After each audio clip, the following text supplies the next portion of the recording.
are here and they are going to present here. So the purpose of conducting this Scholars Day is to promote research at our level, especially at the local level, where there is deficiency of local data, and resultantly the evidence-based data is not that much available, and we want to promote the local evidence-based data so that our students, our physicians can practice the evidence-based medicine. And thus we promote the evidence-based practice. This was the main purpose behind this Scholars Day. So now I would request, without wasting any time, I would request our Vice Chancellor, Professor Dr. Mohammad Iqbal, to say a few words on this. First of all, I welcome you all and thankful to the organizers, particularly the team of judges and the Dean Shifa College of Medicine, Dr. Sajida, Associate Professor of Community Medicine and team. Particularly, this is a special events today because this is the first time we are conducting it online. Before this, we had a physical presence of all our students, and we used to meet them in Shifa College of Medicine. But all these difficulties should not stop us by promoting research culture in our society. It is more emphasized now because of the current situation.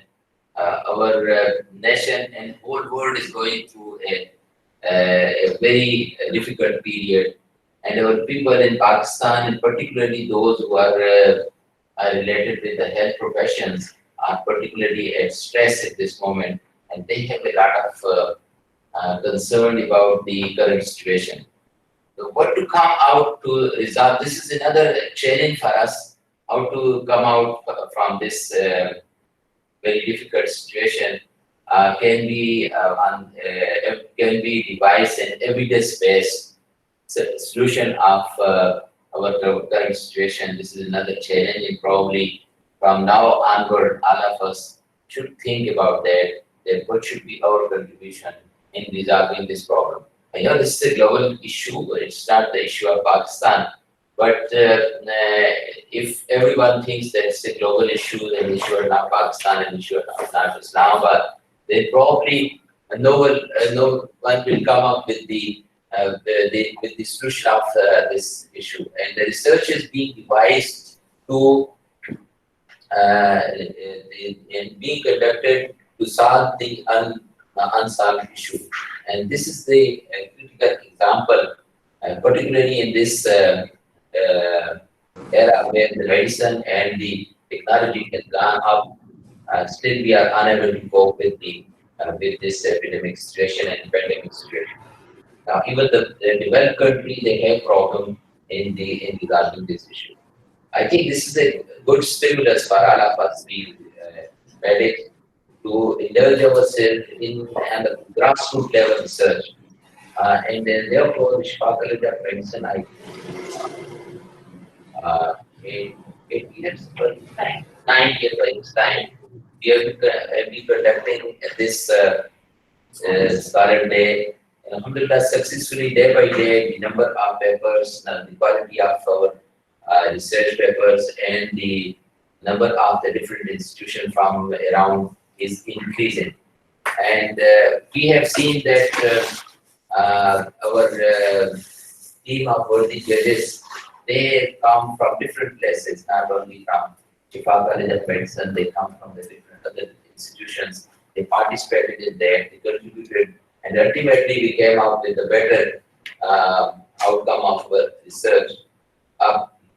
Mainly the research at undergraduate level and the postgraduate level, and after that is meant to solve our problems, our problem of our own localities, our own community, and particularly the problem of Pakistan. And maybe the problem of Pakistan, now we share the problem of Pakistan, the problem of our community, all the communities around the world, and because of the globalization of everything. So therefore, I strongly wish that all of us should start at least 1 or 2 projects from very beginning. Those who have concluded the project and they are going to present, just continue it. And those who have not initiated so far, they must come up, and you need to propagate this idea among your other colleagues who are not participating in the research process, so that they could be able to contribute in this area. The medicine is not only just treating the patients, it's a prevention, it is a research and innovation. And what we mean by research and innovation is we put some efforts in finding out the solution of unsolved, or they do finding the solution or refining some of the treatment process or the preventive process as well. Then the preventive work, and it's also social work, so on and so forth. So therefore, I strongly wish and request all of you to propagate this idea among your other colleagues as well. And I welcome you on the behalf of Shifa Tameer University, Shifa College of Medicine, and the Shifa family. I welcome you all in this mood, and I believe that it will be very beneficial not only for us but for the whole fraternity, inshallah. By the end of this today, and probably we will be first time distributing the prizes as well, inshallah. It will be around about that time, inshallah. We'll see you again. I thank the judges. There is very senior judges, very senior clinicians. I see they're sitting around there, they're staying some time out of their busy schedule. And thank you very much. And I believe that, inshallah, the restrictions, social restrictions, will not prevent us from conducting our scholars day, inshallah. Thank you very much. Thank you very much, sir. Now I would request Dean Professor Dr. Mohammed Amir, Shifa College of Medicine, to say a few words. Bismillahirrahmanirrahim. As just continuing from what our worthy Vice Chancellor Professor Mohammad Iqbal Khan has said, I'll reiterate my welcome to all of you, and especially I'm thankful to the judges. They will be introducing themselves shortly, and they have taken time from their busy schedule and devoted this time for the sake of the Scholars Day. And it's a good mixture of experience and is in the knowledge that the judges will be imparting at this time of judgment of all these entries. And as mentioned, it's the 9th consecutive Scholars Day we are holding, and this is unique because of the challenge we are facing. That for the last 2 years we were making an attempt to go from physical presentation to e-poster presentation, and we had never thought that this challenge will give us this opportunity to devise this mechanism, and we had to start in a sort of an e-poster presentation, not only an e-poster on campus but rather online, and that will also encourage, I think, other institutions beyond the regional area of Rawalpindi, Islamabad, and these areas. And I think we can go to the other cities and other provinces as well. And we'll be encouraging their participation so they don't have to travel a lot in future as well. So there might be a mixture of an e-poster presentation and online presentation in the years to come. So without much ado, I'll hand over the proceedings to Dr. Sajida, and we expect a very wonderful day for all of us, and especially I welcome and I really appreciate the efforts of all the presenters. They have made a good effort, a very good presentation, and I think it will be a very fruitful day for all of us. So thank you very much. Thank you very much, sir. Now a little bit about the team. I would like to introduce our team who worked day and night in the last few days to let this event happen today. So I introduce myself. I would like to introduce Dr. Waqas Rabbani. Thank you. Yes, I'm Dr. Waqas Rabbani, Assistant Professor in Behavioral Sciences in Shifa College of Medicine, and I welcome you all. May the best men win. Thank you. Okay, Dr. Saima has already introduced herself. And also online, we have other people who have actually contributed extensively to this. I must mention here that without Dr. Waqas' help on the IT portion, I think we would not have been able to actually reach this stage where the online assessment is also being carried out. And you will realize this as we go about this event, inshallah, in the end, that we will be giving you the results shortly as soon as the competition finishes. So about the worthy judges, again, as we said, we are very grateful that they all agreed and they came here despite their busy schedule. I would like to start from Professor Dr. Maimoona Siddiqui. Okay, Assalamualaikum everyone. I'm Dr. Maimoona Siddiqui and I'm a consultant neurologist and head of neurology at Shifa International Hospital. And I've been a part of this event for the last 2 to 3 years. And it's always wonderful to see the researches conducted by the young, our students, our residents, and I hope you will all have a good day today. Dr. Afrose. Dr. Afrose. Assalamualaikum everybody. I'm Dr. Afrose Liaqat. I'm Assistant Professor at Department of Biochemistry, and I'm also head of research lab, Professor Zahid Naeem research lab in Shifa College of Medicine. I've been associated with research for almost more than 10 years now, and all the best to all participants. Thank you. Dr. Tayyaba Faisal. Assalamualaikum. I'm Dr. Tayyaba Faisal, consultant epidemiologist from College of Physicians in Southern Pakistan, and I'm associated with the research activities of postgrad students. And now it's my pleasure and honor to join this activity of undergrad students. And I welcome you all and best of luck for Scholars Day. May the best team win. Thank you, all of you. So a little bit about the judges. Let me, for the participants, it could be very, very important because generally it comes down to who wins actually in the end. So it's not a win-win situation. I would say those 19 students who are presenting here, they are all winners of the fact that we received a large number of abstracts, but out of these, we shortlisted 19 actually presentations. The reason being that we have limitation of time, and we all know that we had asked previously for the submissions because the event was supposed to be held on 8th of May, but because of the COVID pandemic and lockdown afterwards, so this event could not take place on the 8th of April, so resultantly 22nd April was chosen.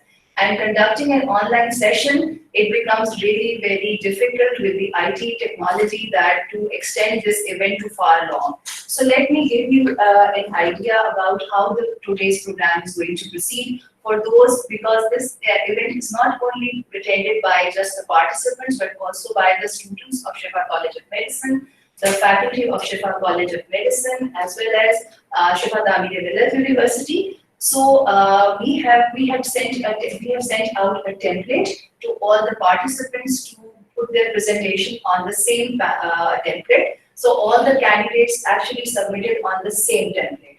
So the time allocation is 5 minutes, and following the 5 minutes, immediately the presentation will be stopped.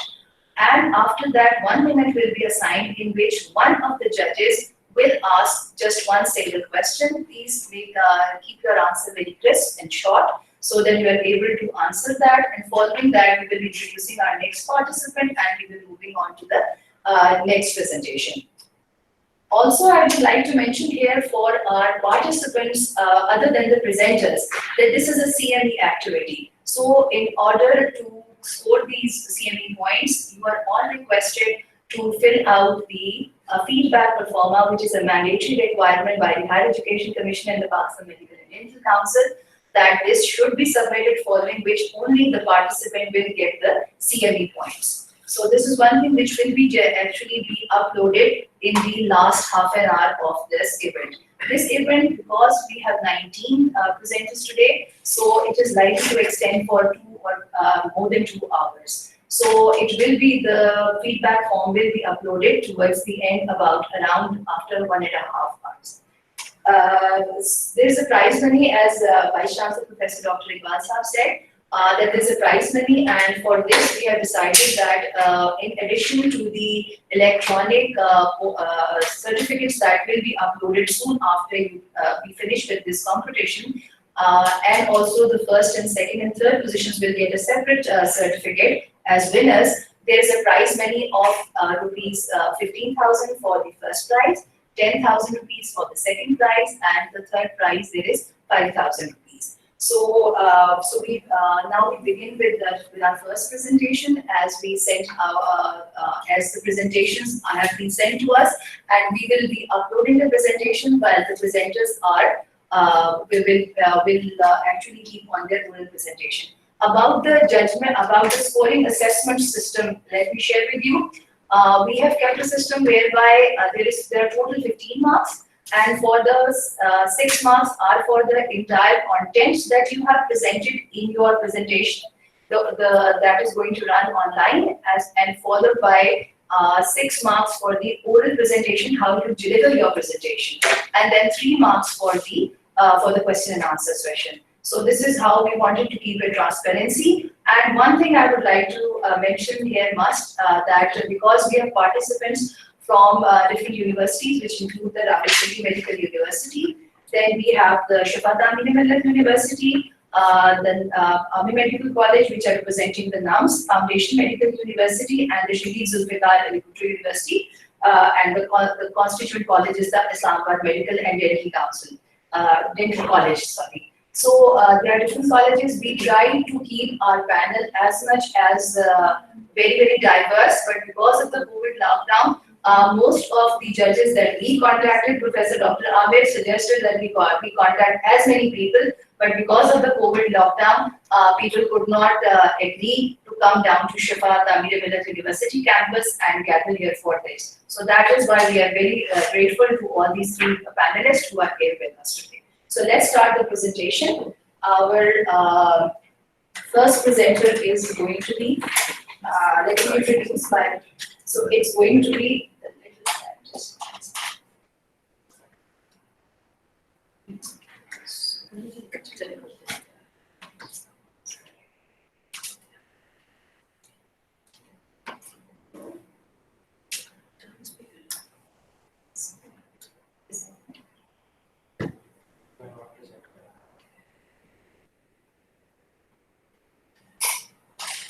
so this is our first presenter.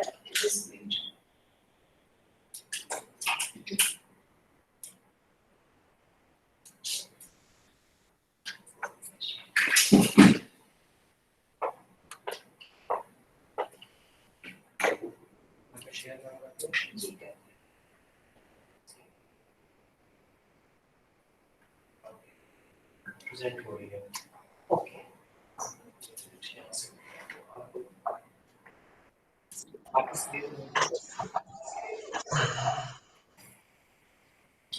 Let me introduce our first presenter is Danial Ashid, and Danial Ashid is from the Rawalpindi Medical University. The title of the abstract of the submission, electronic poster, is smartphone screen time and its association with sleep quality. So Danial Ashid. Assalamu alaikum, everybody. Can you hear me? Yes, we can hear you. Thank you, ma'am. Basically, the topic of our study is smartphone screen time and its association with sleep quality. And we set out to investigate the total screen time usage patterns in the students of our Rawalpindi Medical University and the impact of it on the sleep quality of their different life aspects. As we have seen in 21st century, that smartphones are increasingly integrated into our everyday life, and therefore the prevalence of insomnia and sleep deprivation have also been increasing. So therefore, the hypothesis is that due to the increased usage of smartphones, we have poor sleep quality and problems like insomnia and daytime dysfunction. So the purpose of this study was to investigate the impact of screen time, excessive screen time on sleep quality.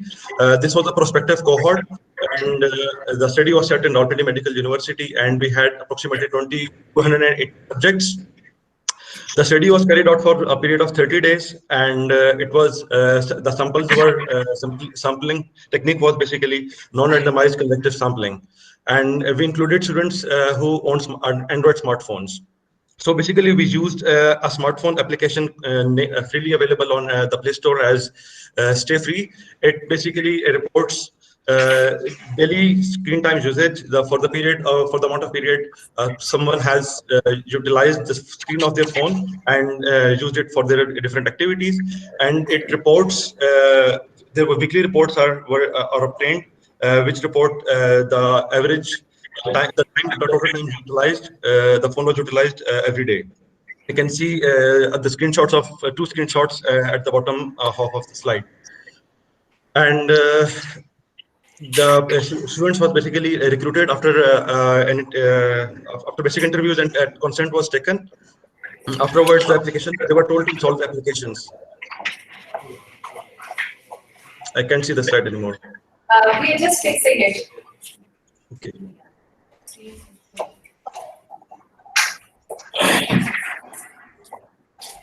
We are just taking it a while. Just All right, sure.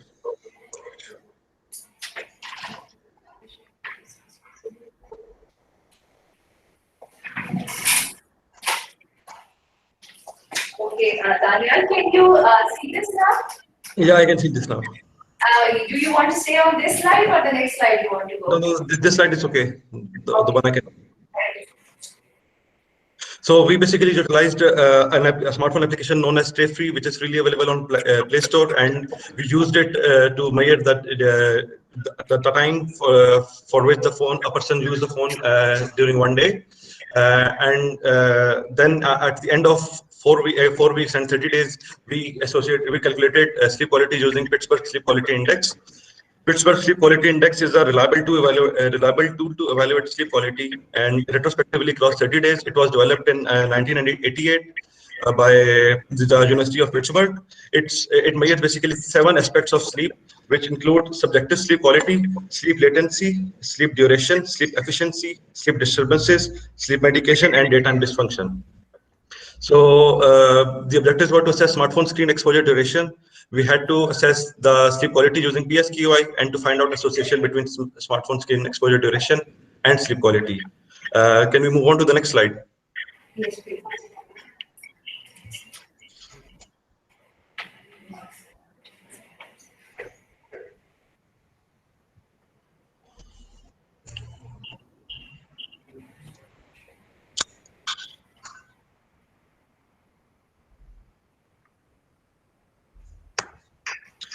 Okay, so this was a prospective cohort. We followed the students through 30 days, and we took data once every week, and we asked them to take a screenshot of the bar chart basically displayed by their application and their phone, and to send us through WhatsApp. The sample size was calculated by the prevalence by proportion formula, and it came out to be 180. And after the collection of data, basically, we at the end of 30 days, we sent an online form to assess sleep quality using PSQI. And the variables that were included in our study were the age, gender, and total screen time across 30 days, and the global PSQI score. The null hypothesis was basically that there is no association between screen time and PSQI, and the alternate hypothesis was that there is a significant association between screen time and PSQI. And we utilized descriptive statistics, t-test, Pearson correlation, and linear regression, and p-value less than 0.05 was considered significant. Can we move on to the next slide?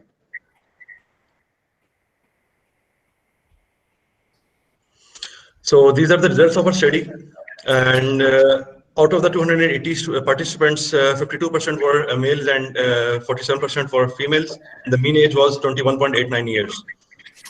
The complete data was available for only 242 participants. 27 had missing data, and 11 dropped out of study for various reasons, which reported that they basically changed the consent and did not want to report their screen time usage.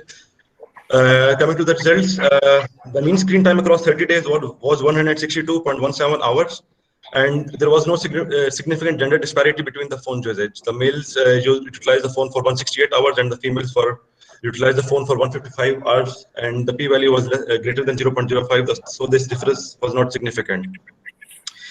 And there was significant positive correlation between total screen time across 30 days and PSQI score. It was confirmed by Pearson correlation, where the Pearson R value was 0.357 positive, and the p-value was 0.00, which shows very high statistic correlation. It's very highly significant correlation. Now we can also see this inverse trend using the scatter plot. As we can see that as the sleep quality, as the screen time increases towards the right, the sleep quality decreases. So these basically, this graph was basically utilized, was made using reversed PSQI values, so that higher PSQ, so that the higher PSQI values basically represent low sleep quality. And we also use regression analysis that to find out the change and effect size. Regression analysis revealed that 12.7% of variance in PSQI was explained by the screen time, and effect size was also measured using Cohen's F value, which came out to be 0.38 and also demonstrated a very large effect size. One of the basic, very shocking result of this study was that the average mean time across 30 days was 162 hours. If you convert this into days, this means 7 whole days. So that a participant on average in our study utilized phone for complete 7 days, and they utilized the rest of the 23 days in the month for his daily other activities, for his school activities, for his college activities, for his sleeping and eating, and 7 whole days he was utilizing his phone.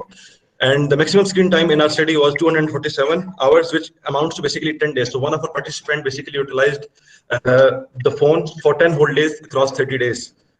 And can we move on to the first slide? Okay, the time is up. Tanya, we need to stop. So time is. We had some interruptions, so we gave you one more than a minute extra on it. Okay. Sure. So any question, please? Judges. Dalia, I have one question for you. Yes. How you design this? Because study design is very important in research. So how you said that this is a cohort study? What was you exposed and not exposed? Yes, ma'am. Basically, it is a prospective cohort study because we recruited students and we followed them through 30 days. We took data every week for 4 weeks, and then in the end, we also took data for a 5th time to evaluate the PSQI values. So therefore, since we were following the students through multiple time frames, therefore it was a cohort study. Okay. But you should go through study designs, okay? Student report, it could be a descriptive study, right? If you are following this and you are making correlation. But well done, okay? There's been some interruption. I could not get what. Okay.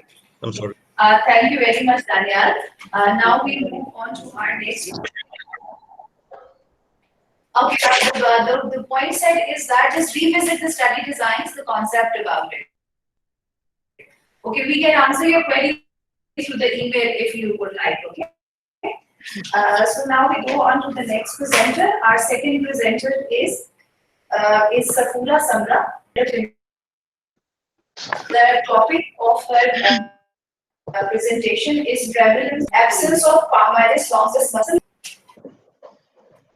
Ji, Assalamu alaikum. Can everyone hear me? Ma'am, I can't hear you. Yes, we can hear you. Fine. Okay. Should I start? Okay. We can hear you. The audience can hear you. Assalamu alaikum. So my name is Safura West, and I'm a third-year medical student of Shifa College of Medicine. And today I'll be presenting to you the abstract of the prevalence of absence of the palmaris longus muscle in Islamabad. So let's start off with what the palmaris longus muscle is. It's basically a superficial accessory muscle of the forearm, which doesn't have any specific function, so its absence doesn't cause any kind of deficiency or functional loss. So basically our study is a descriptive cross-sectional study which was done over a period of 4 weeks, and we collected data from many different people, from colleges, from the hospital, from our own family members, and from the help which we have in our homes. So on this slide, we have presented a summary of the methodology of our research, a summary of the results, and the conclusion and take-home message. We can see the graph over here, which is which shows the 4 tests that we used to determine the presence of the palmaris longus muscle. And on the left side is a picture of one of the tests, the lotus sign test. And you can see the palmaris longus tendon, which is how we determined whether the palmaris longus was present or not.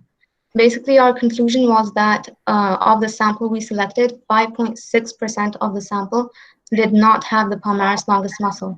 So they showed agenesis in their forearms.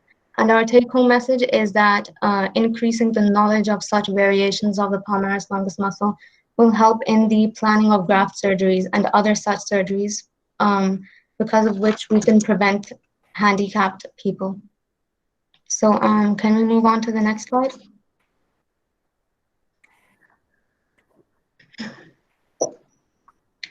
Okay, coming to a short background of our research, basically the palmaris longus muscle is a very variable muscle, especially across different populations in the world, different ethnicities and demographics. So according to our literature research, approximately 15% of the world globally has an agenesis of 15% of the palmaris longus muscle, ranging from about 0.6% in the South Korean population to about 63.9% in the Turkish population. And because of this variability of the muscle, we consider it's very useful to be used as a tendon graft for many other surgeries, also because it doesn't lead to any kind of functional or physical deficiency. So our objectives, we had two main objectives.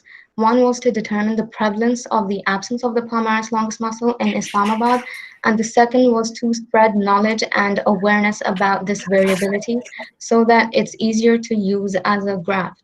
And our rationale was basically this: because we don't have much knowledge about the variability of this muscle in Pakistan.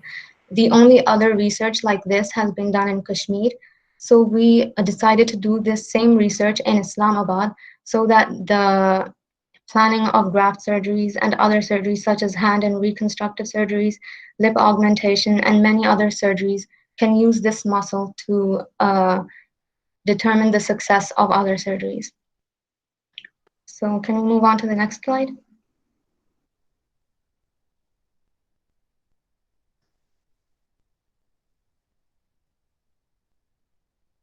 Okay, so our methodology, basically our study was a descriptive cross-sectional study, and we collected our data over a period of 4 weeks.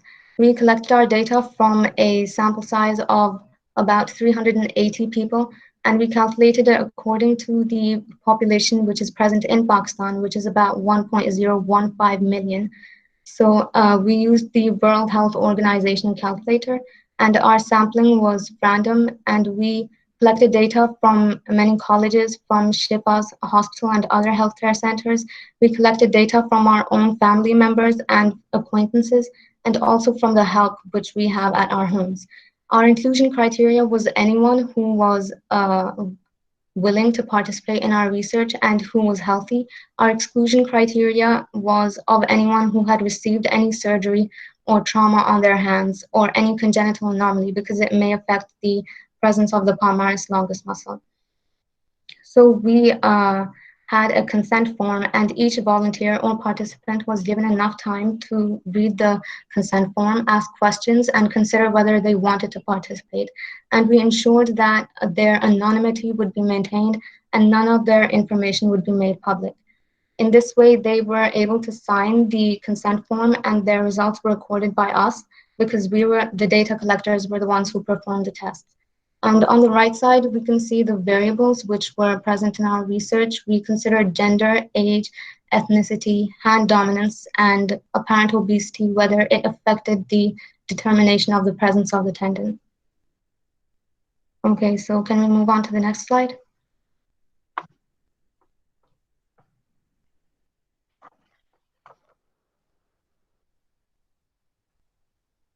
So these are the overall results of our research. I forgot to mention in the previous slide, we used 4 different tests to determine the presence of the palmaris longus muscle: Schaefer's test, Thompson's test, Pushpa-Kumar's test, and lotus sign test. And the lotus sign test, there was a picture on the first slide which demonstrated it. So on the left side, we can see a table of the results that we received, divided into hand dominance. So the right hand dominance and left hand dominance are separated. On the right side, okay. Time is out. Thank you so much. We need to stop because it's already. We are just giving more time because of the shifting. It's more taking more time, so we're giving you Ji, ma'am, extra I minute can't on hear you. that. So from the judges, any questions? Okay.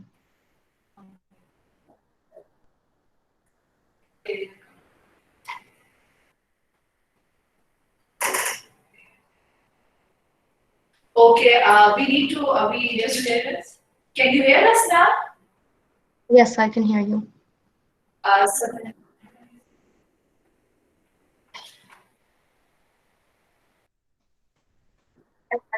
Okay, so these questions.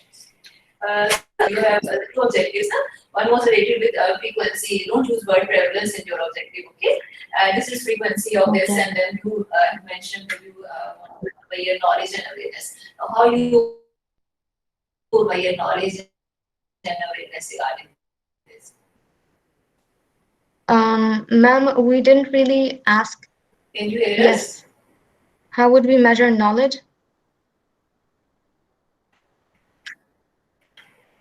Of the volunteers that we asked for before I think asking this for is your rationale. Okay, you want to.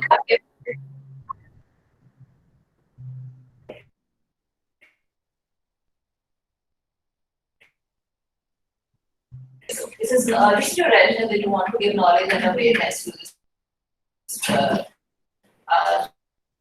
Hello? participants. And your sampling technique is random sampling. Yes. Can you hear us, Pura? This is random. This was your sampling thing.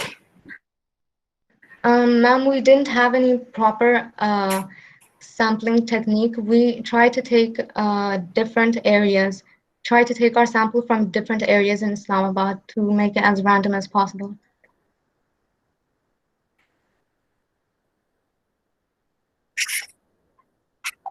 Okay.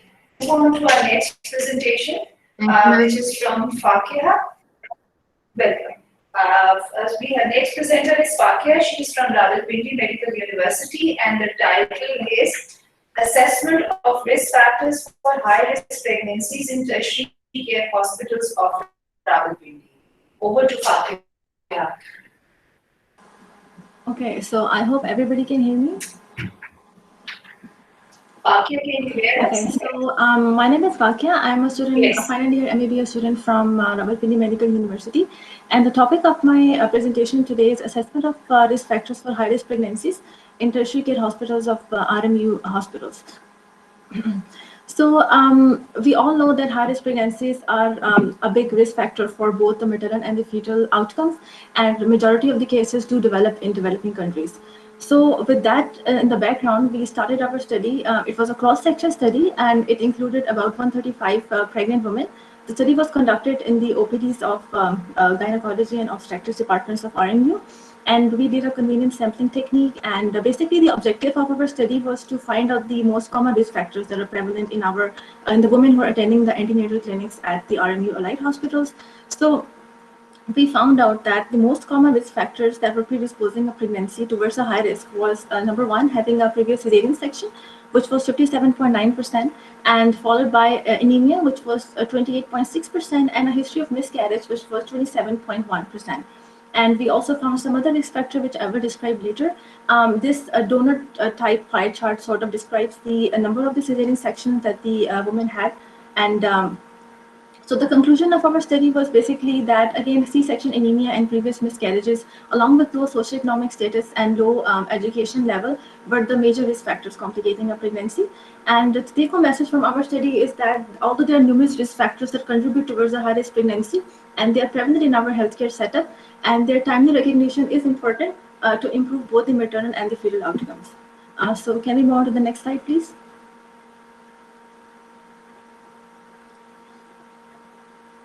Okay, so a little bit about the background. High-risk pregnancy is defined as the one that endangers the life of mother or the fetus and requires special care from trained healthcare providers.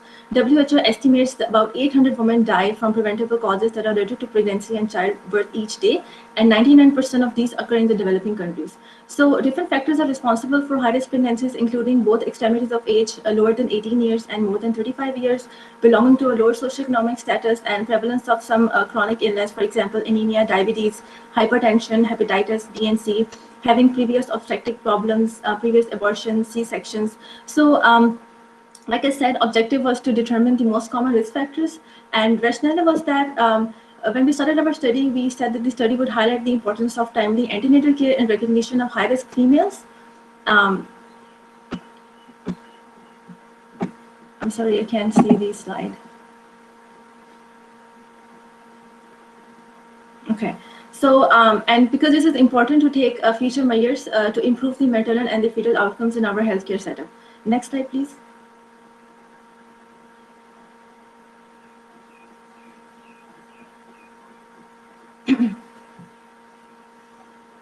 Can you move to the next slide, please? Okay.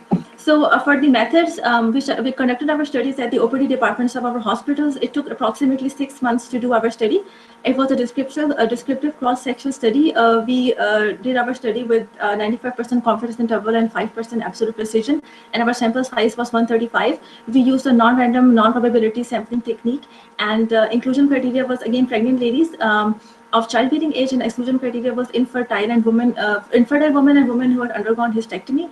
And so on the far the questionnaire was designed, and obviously we took the verbal consent from the patients, and we interviewed them, and then we analyzed our data using SPSS.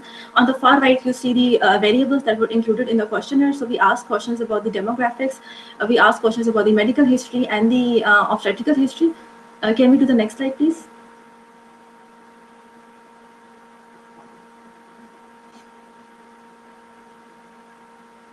Okay, so here you see the results. On the left, you see the table that is sort of describing in detail the socio-demographic characteristics of the study population. So their age distribution, the level of education, the residence, the socioeconomic status, and the occupation. And you can see that most of the women, they belong to the low socioeconomic status, and they were also not formally educated. And the bar graph sort of describes the variables that I talked about. So you can see the highest rate is of the previous cesarean section. Next comes the anemia, then the spontaneous abortions. We did see a few patients who were suffering from hypertension, preeclampsia, and hepatitis B, gestation diabetes, and previous multiple births. And so that's pretty much about it. Thank you.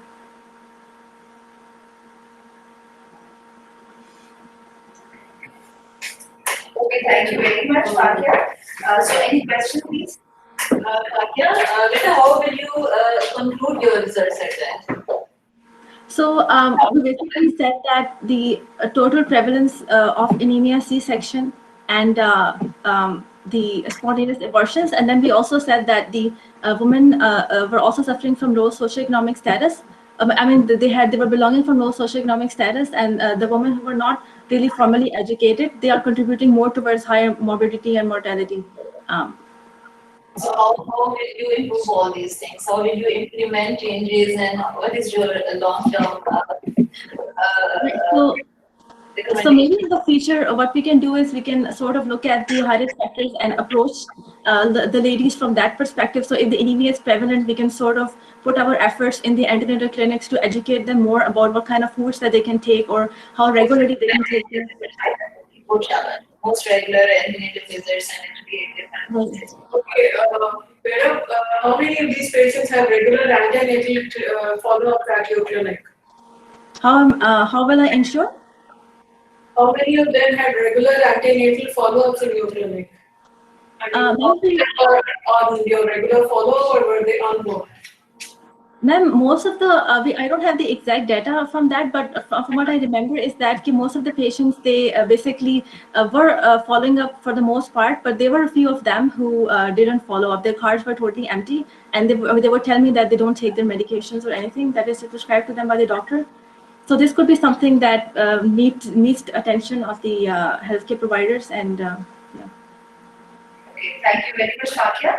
Now our next presenter is Amna Kanis, and she is from Army Medical College, NAMS. The topic is knowledge of medical professionalism among the undergraduate students of Army Medical College, Rawalpindi. So Amna Kanis.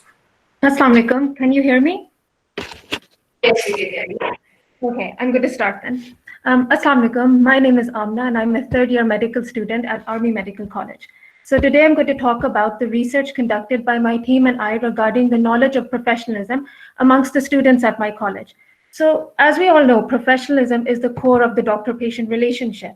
It forms the basis of the clinical career, and qualities such as lifelong devoted learning, credentiality, accountability, confidentiality, putting the patient's interests first, all come at the forefront. Now, medical professionalism has been introduced as a in a formal standardized structured manner in the curriculum amongst the medical colleges in the developed world. But the majority of Pakistani medical colleges are behind in this regard.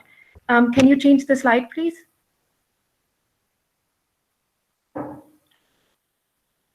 Can you change the slide?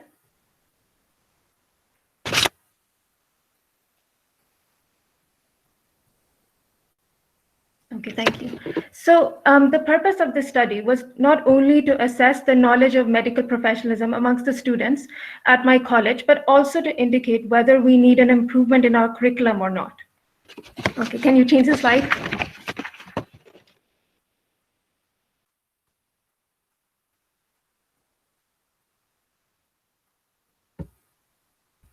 Okay, so this was a cross-sectional study that was conducted from May to September during the year 2019. A validated questionnaire from a similar study conducted at a university in Iran was distributed amongst the second and final year medical students. Now, why did we choose second year and final year? Second year and final year represent the preclinical and clinical students, so we could also assess whether any clinical exposure would have an effect on the results. Each questionnaire had about 20 statements that were either true or false, and it was scored out of 20. All the total scores were entered on SPSS version 23, and students' t-test was carried out in order to compare the mean scores of the different groups between, for example, between second year MBBS and final year MBBS, second year BDS and final year BDS, as well as other demographics such as between males and females. Can we change the slide?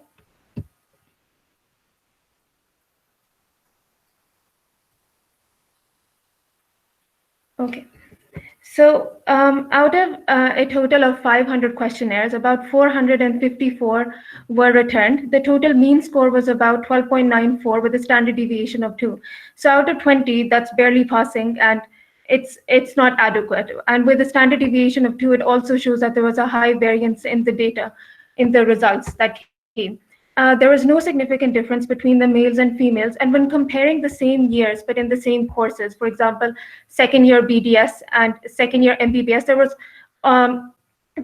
was a significant difference. But then when we were comparing final year BDS and final year MBBS, when we were comparing the years, they kind of canceled out. Like, for example, in final year, MBBS had the higher score and BDS in second year had the higher score, so they canceled out. But the most important result was the fact that the result between the second year and final year MBBS students was not significantly different.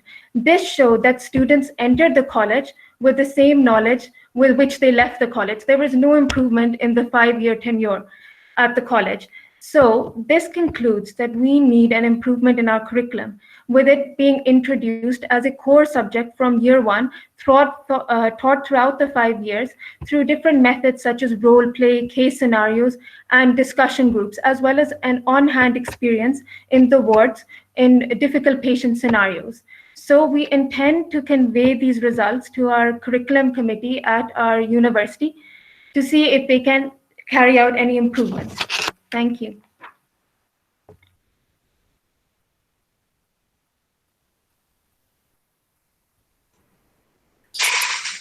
So the BBS students did improve as per your study.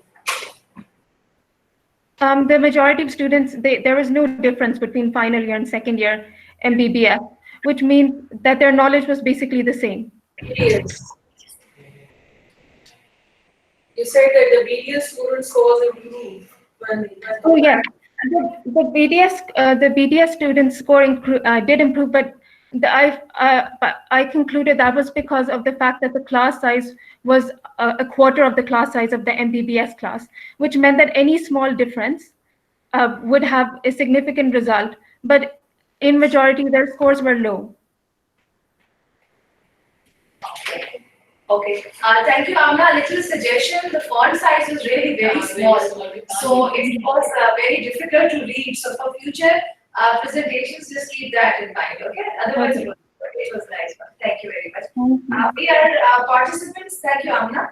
Our next presenter is going to be Talha Rao from Rawalpindi Medical University, and the title is Association of Recent HbA1c Levels with Development and Severity of Distal Symmetric Polyneuropathy.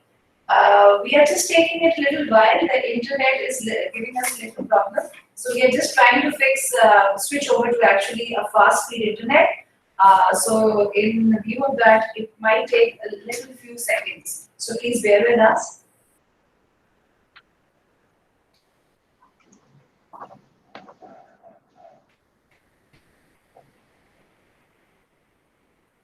Okay, Talha, over to you. Talha,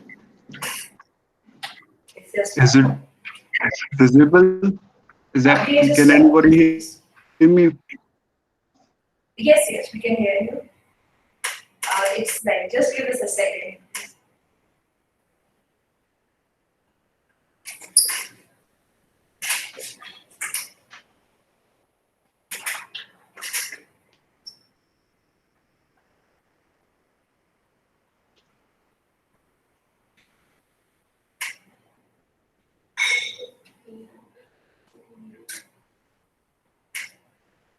Talha, you can start.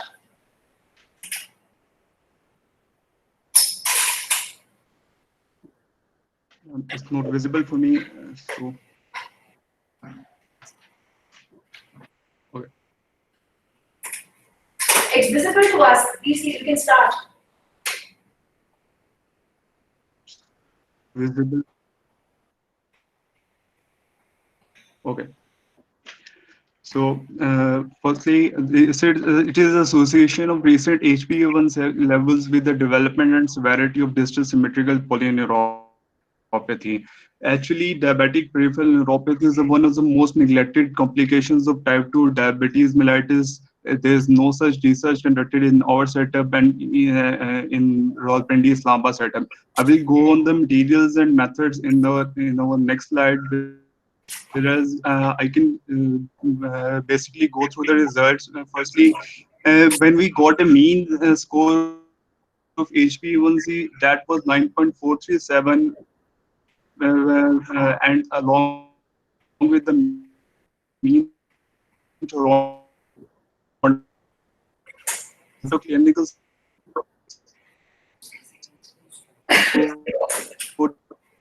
4.0.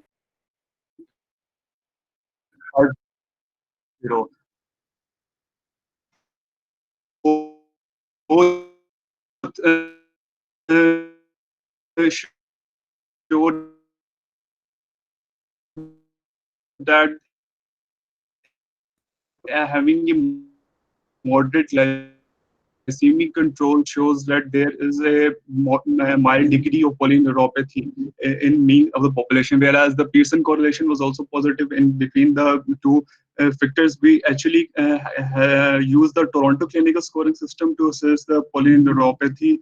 The conclusion were along that the factors such as frequency and duration diagnosis are the dependent predictors of diabetic peripheral neuropathy. So clinical strategies should be used such as targeting the HbA1c variability provides a good therapeutic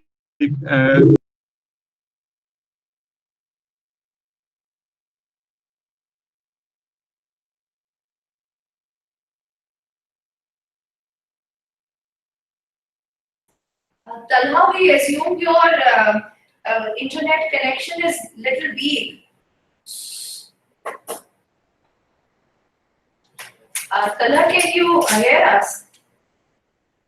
We suggest that we can go on to the next presenter. You can just dobara log in and refresh your internet connection. Maybe that can help you to present.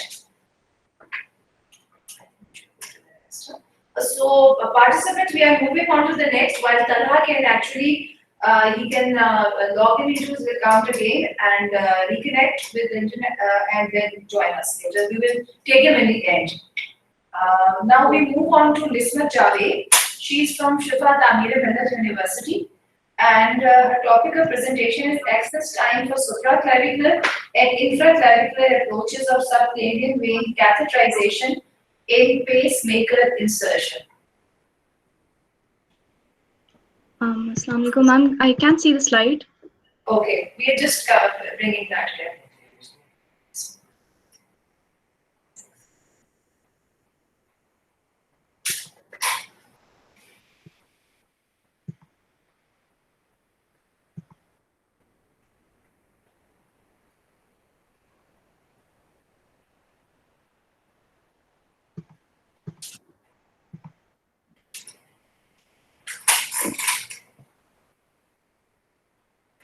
Okay, Nismat.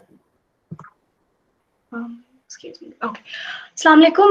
My name is Nismat and I'm a final year student from Shifa College of Medicine. The topic of my presentation is basically access times for supraclavicular and infraclavicular approaches of subclavian vein catheterization in pacemaker insertion. What I've presented on this slide is a brief summary of what will be discussed as following. However, what I'd like the audience to note is that the figure 1 in this presentation is extremely important because at a later stage it will be discussed. Can we kindly move on to the next slide? Thank you. So the topic of the research was decided because the pacemakers are electronic devices that are meant to regulate the rhythm of the heart, and there are multiple approaches to insertion of this particular device, which include supraclavicular, infraclavicular, femoral, and even transjugular. Supraclavicular has been widely accepted as the norm globally. However, due to some reasons, infraclavicular approaches are still being used in Pakistan, and there are other approaches that have not even been investigated yet in our country. So with this rationale in mind, the objectives of our study was to determine the outcomes in terms of primarily access time, then complications, insertion time, ease of leg placement, and major adverse cardiovascular events with regards to the two approaches. This slide also summarizes the keywords and the references that were used in the write-up of the study. Can we move on to the next slide? Thank you. So this study was basically an interventional and prospective study that was conducted after approval was sought from the Rawalpindi Institute of Cardiology, IRB. An informed consent was taken from all of the participants. The duration of the study was approximately 1 year, and we used non-probability sampling to calculate a sample size of approximately 101 patients. We used a data collection tool of a self-designed proforma where we recorded the information, that is the demographic variables which have been mentioned, the types of the blocks that cause the pacemaker insertion, and the variables that we had in our mind, which includes the access sites, the number of attempts, and the associated complications, as well as patient comfort. After doing this rigorous workup of the entire process, what we decided as the inclusion criteria was that patients who were scheduled for temporary pacemaker placement were included as the participants of the study. And for exclusion criteria, we automatically excluded patients who either had some peripheral arterial diseases, some SVC or IVC, thrombosis, some vasculitides, and some infections that were already present. When we had done all of this activity, then we basically charted the entire process and this figure that has been presented. We randomized the patients into two groups to determine which one would receive supraclavicular or infraclavicular approach. However, the patients were not made aware of this approach, and the cardiologist basically knew about the approach. And then cannulation was done using modified Seldinger technique. And afterwards, we collected the data on our form and analyzed it using the SPSS software over the span of 1 year. Can we move on to the next slide, please? Thank you. So the results of our study showed that there were 1 or 2 participants with approximately 65% males and 35% females. Their mean age was 61.90 years for the supraclavicular group, which was slightly lesser than the 67 years of age we had for the infraclavicular group. However, this difference was not significant. And secondly, 20% of the patients were smokers, but this is where the important result comes in. So the mean access time for supraclavicular group was approximately 4.92 minutes, which was lesser than the infraclavicular group, and this difference was found to be significant. And the outcomes were better for the supraclavicular approach in the sense of attempts of catheterization, which is shown in table 1. but these results were not found to be significant as such. However, the restriction of movement was lesser when we talked about the supraclavicular approach, and the complications were lesser as well. So we saw that there was a risk of 4% hematoma formation at the site and a total risk of 13% for the infraclavicular group. And this kind of summed up the study because we found an explanation for all of these results. The mean access time was lesser for the supraclavicular group because there is less chance of peripheral vasoconstriction and hindrances in shoulder manhandling, as opposed to the infraclavicular group. The second reason was that the anatomy of the vein itself enabled the ease of access. Because the mean access time was lesser, it inadvertently led to less restriction of movement for our patients. To conclude, and the take-home message that I'd like to tell my audience is that this was basically a single-centered study, and we had used a very small sample size, but further studies should be aimed at investigating the multi-centered approach as well as the different kinds of approaches that have been presented in literature, so that we can modify our guidelines appropriately as to present the criteria for groups that can either be for supraclavicular or infraclavicular group respectively, or even other approaches in case of changes of approach. Thank you. That's the end of my presentation. Okay. Thank you, Ms. Smith. Any question? Okay, there's a, you said that this is an interventional study and you take the informed consent. But Yes. then you mentioned that the patients were not informed about the approach. Then what was informed to them? They were informed that there was the pacemaker placement, but they basically described the process of it overall, the technique of it overall, instead of being told that which approach it was. You know, Peter, there's a lot of ethical concern in this study. I mean, you cannot perform a procedure which is already inferior, which has more complications without informing the patient. I mean, this is not informed consent. I'm sorry. Okay. Any other question? Okay, thank you, Ms. Smith. Okay, we now move on to our next presenter. She is Mehwish Kanis, and she is from Rawalpindi Medical University. And her title of presentation is Perception of Medical Students Regarding Their Educational Environment in a Public Sector Medical University of a Developing Country. Mehwish Kanis, we are just up to.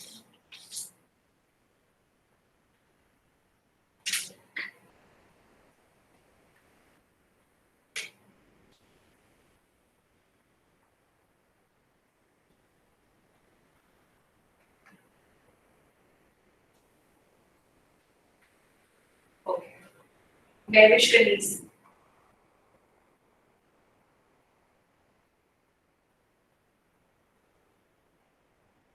Mehwish, can you hear us?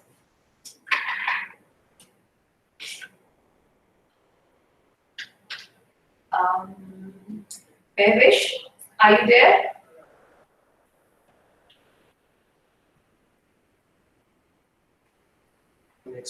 Okay, yes, please you can start your presentation. It's there.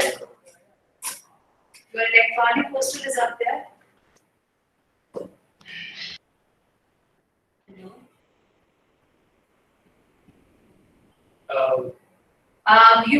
You can't.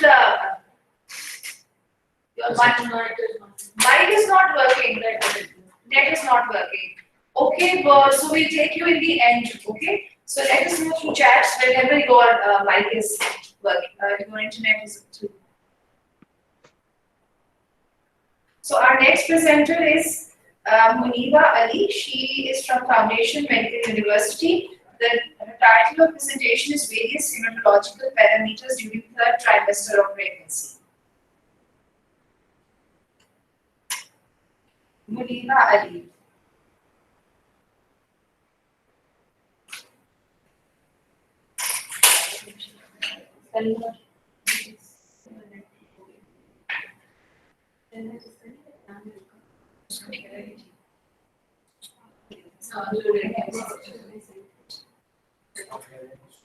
I'm sorry, the last one. Okay. Muniba Ali, can you hear us?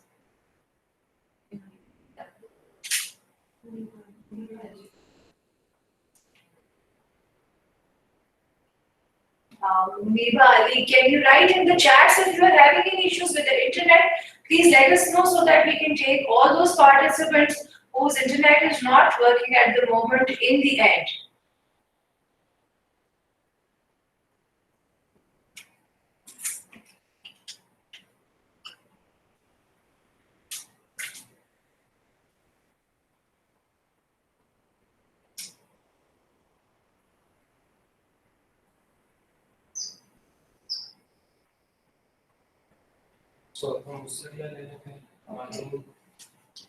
Okay, now we move on to Maheen Nazir. Maheen Nazir, she's from Rawalpindi Medical University, and her title of presentation is Knowledge, Attitude, and practices deworming practice regarding soil-transmitted helminthiasis among parents of school-going children in Rawalpindi. Over to Maheen Nazir.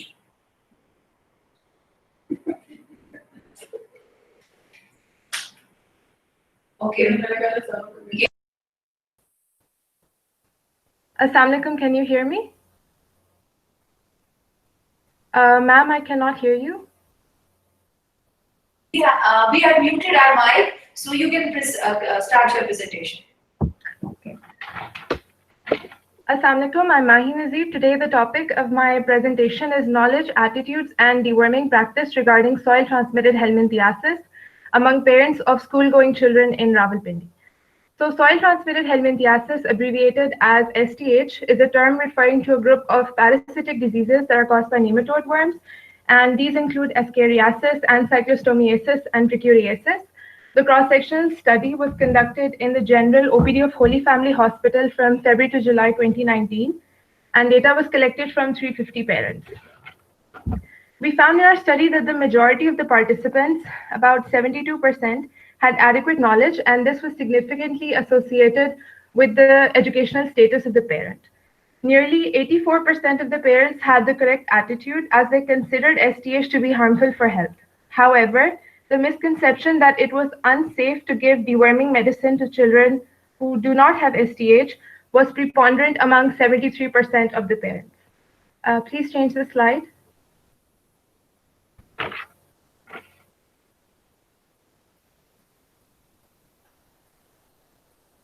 So in the 2016 survey, the highest prevalence of STH in Pakistan was found to be in Rawalpindi, where it was 56%. And despite this, there has been no comprehensive study about this topic in the region. Therefore, the objectives of our study were to calculate the frequencies and percentages related to various aspects of knowledge, attitudes, and deworming practice. Secondly, to determine if there was a significant association between socio-demographic variables and knowledge. And thirdly, to compare deworming practice of parents who believed in the safety of deworming medicine for children with those who did not.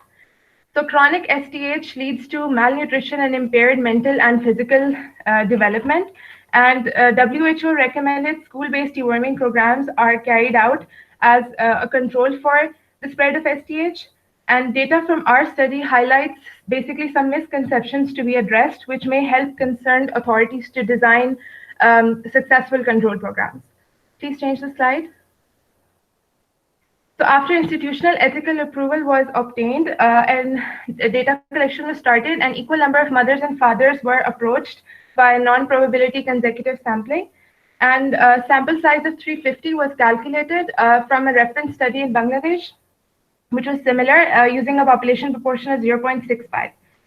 The parents with at least one school-going child with falling in the age group of 5 to 14 years were included, whereas parents who were working in any healthcare-related field were excluded. The data collection tool was a self-structured interview sheet with questions pertaining to socio-demographic variables such as age and socioeconomic status, number of children, and educational level. And it also had questions related to knowledge about transmission, signs and symptoms, prevention, and treatment of STH. Other than that, parents were asked about whether they considered STH to be harmful for their children and whether they had ever given deworming medicine to their child before. Data analysis was done using SPSS version 25, and p-value less than equals to 0.05 was considered as significant.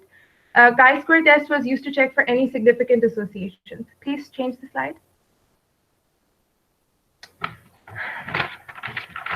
Okay, so the bar graph shows the responses of parents on the x-axis yes, no, or don't know to 3 questions regarding treatment beliefs with the number of responses on the y-axis. Now, in one of these questions, as represented by the orange bar, parents were asked whether they believe deworming medicines to be safe for children who do not have STH, showing that only 85 out of 350 parents, or 27%, gave the correct response, yes. Now, the table on the right was derived after binomial regression analysis was applied, and it shows that parents who do not believe deworming medicine to be safe to give to non-STH children were kept as reference. And now, compared to these parents, those who did believe these medicines to be safe were 4.5 times more likely to give deworming medicine to their children. This shows that, and the p-value was highly significant at 0.0. I conclude that despite good overall knowledge and correct attitudes regarding STH, parents are uncertain about the safety of deworming medicines. And the significance of these results is that in WHO recommended school-based deworming programs, children are given deworming medicines regardless of whether they have a diagnosed STH infection or not. Now, if parents don't believe in the safety of these medicines, it's highly likely that they're not going to allow their children to participate in such programs. Therefore, we believe that campaigns to clear any misconception regarding deworming medicines before the launch of control programs can contribute to maximum participation of children in school-based as well as door-to-door health worker-based deworming programs. Thank you. Any questions? Yes, Vita, I just want to ask you, you have mentioned in the start that in Rawalpindi, STH is 56%. Did you go through literature to find out why this is highly prevalent in Rawalpindi? You specifically mentioned this in your introduction. Yes, there was actually a survey, the first survey conducted in Pakistan, and they said that the highest prevalence out of the provinces was in Punjab, and particularly the highest was in Rawalpindi.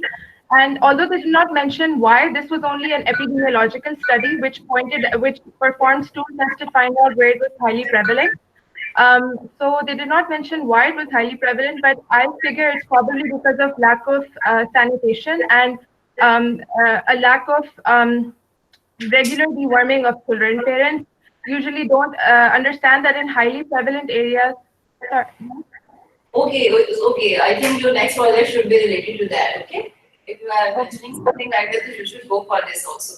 And how you measure knowledge? You have mentioned they have some person have knowledge of. So you should mention in your presentation what was the question to ask, because this is a tool you are going to measure. If there are any biases in your tool, then an outcome will be disturbed.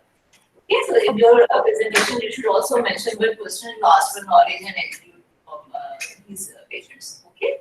And the 175 mothers and parents were saved for same child, or you selected mothers or fathers? Why you selected both mothers and father for that? So one of the socio-demographic variables was gender, and we wanted to see whether there was any a significant association between gender and knowledge, which we found there was no significant association. Okay. And they were not of the same child, they were just randomly selected. There was 175 mothers were approached separately, and the fathers were approached separately. Okay, thank you. Okay, thank you very much, Maheen.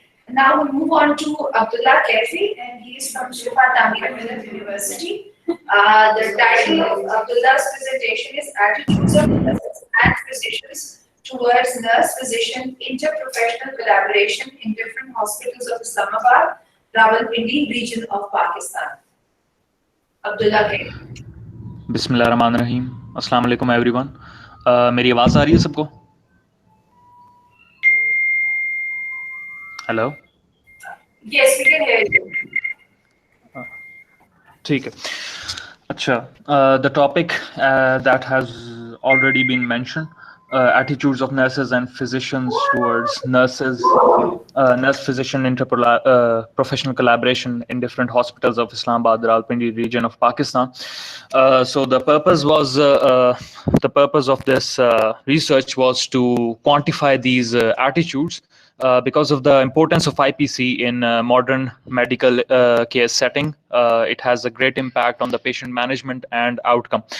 I will be discussing the important facets of this research in the further slides. Yahan pe, if we take a look at the overview, so the instrument that we used was JSA PNC. It was a 15-item Likert scale questionnaire.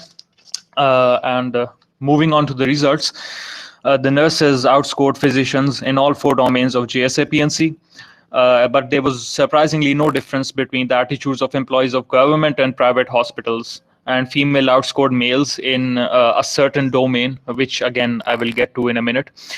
The conclusion is that nurses have overall positive attitudes towards IPC compared to physicians. There is a need for improvement in the attitudes of physicians in that regard, and the take-home message is that healthcare sector in this country must acknowledge this importance of IPC and put in place the appropriate reforms. And more importantly, undergraduate students should be educated to establish collaborative relations between healthcare professionals, especially nurses and physicians. Can we move to the next slide, please? Background is that up until 1990, the handmaiden relationship, or the hierarchical relationship between physicians and nurses was very prevalent until, as I mentioned, 1990, at which point the nurses realized that they have a similar place or role in decision making, ranging from hospital policy to patient care. The objectives of this study was to assess the attitudes of nurses and physicians towards IPC and to establish a comparison between the attitudes of nurses and physicians, between males and female healthcare personnel, and between healthcare personnel working at private and government setups. And the rationale for this research was that the literature pertaining to attitudes of physicians and nurses towards IPC is very scarce globally, but even more so in Pakistan. And the importance of IPC being even more so in Pakistan, it's important to gauge these attitudes and derive meaningful results from whatever data that we collect. Can we move to the next slide? A little overview of the data collection tool, which was JSA PNC, Jefferson Scale of Attitudes Towards Physician-Nurse Collaboration. It is a 15-item Likert scale questionnaire, which was developed by Mohammad Raza Hojat. Maximum score is 60 and minimum score is 15, and higher scores indicate a better attitude towards interprofessional collaboration. Furthermore, there are 4 domains that further elucidate the different nuances of IPC.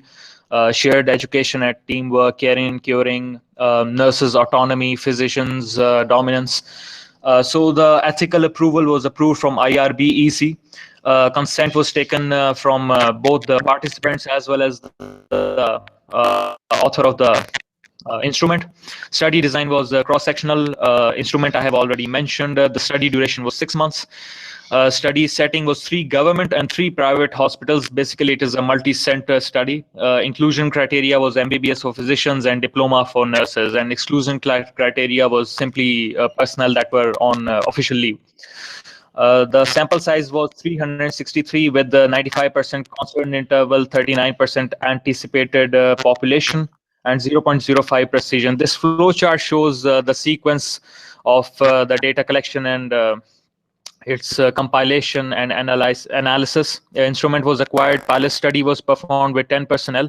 Questionnaire was administered to the participants. Incomplete questionnaires were excluded, and eventually the data was compiled and analyzed using the SPSS 23 version. Can we move to the next slide, please?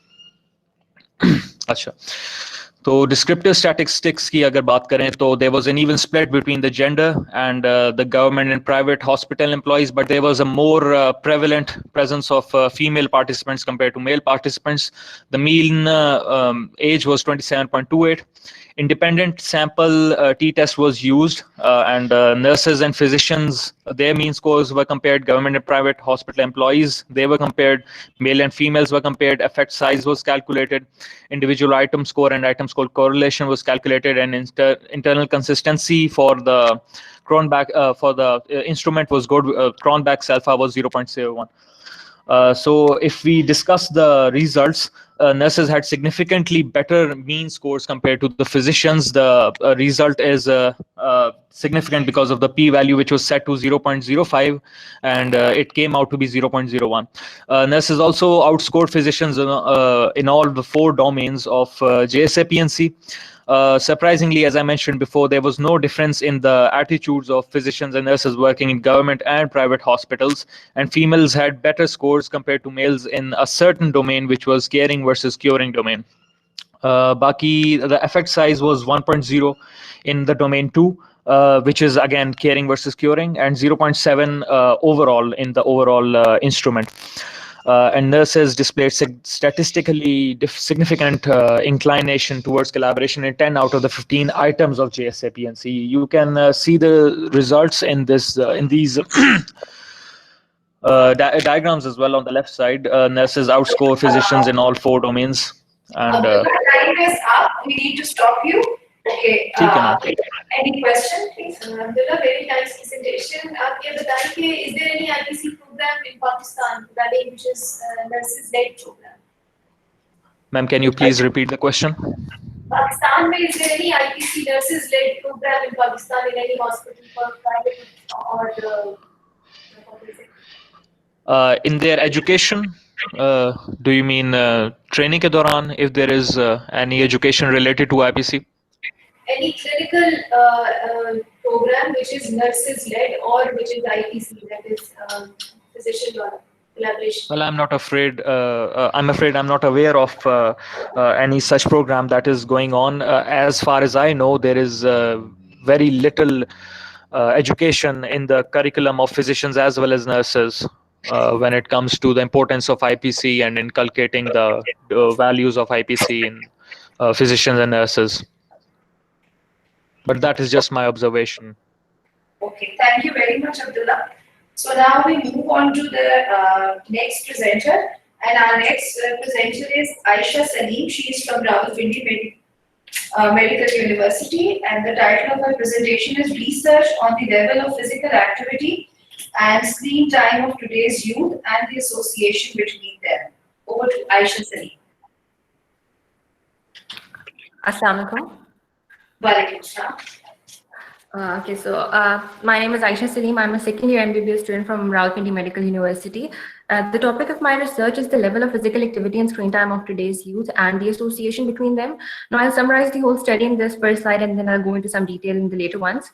It is known that physical activity provides long-term health benefits for everyone, and too much screen time has quite the opposite effects.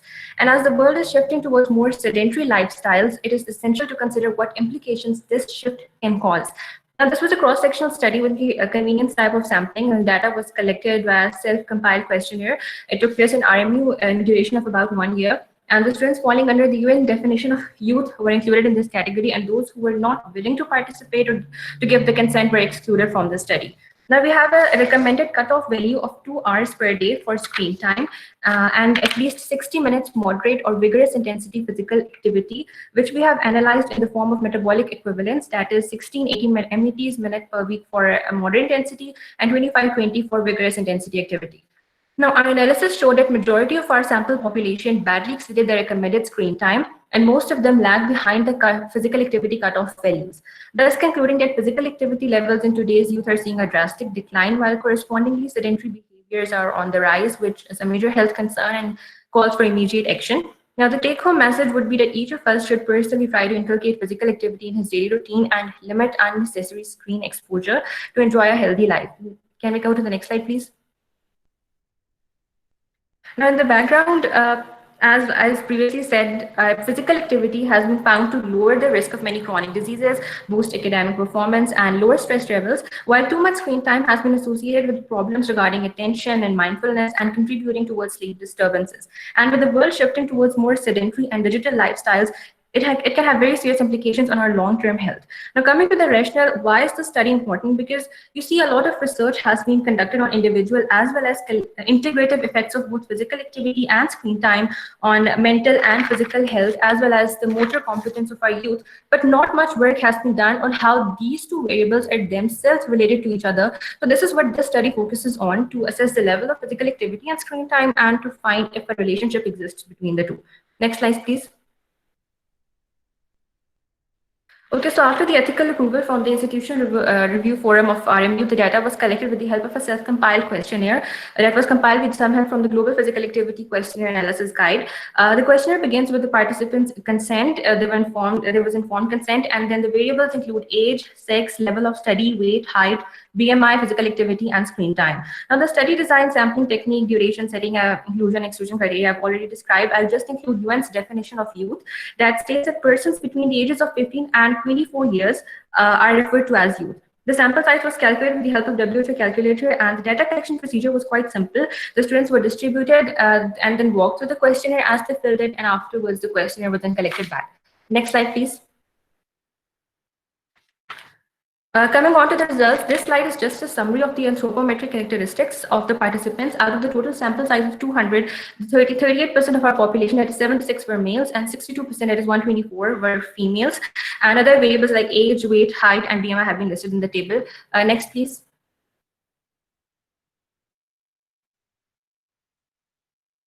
Next slide, please.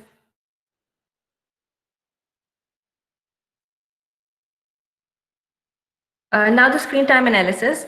The average screen time of our sample population was 6.99 with a standard deviation of 2.91 hours per day. That exceeds the recommended value of 2 hours per day. Next slide, please.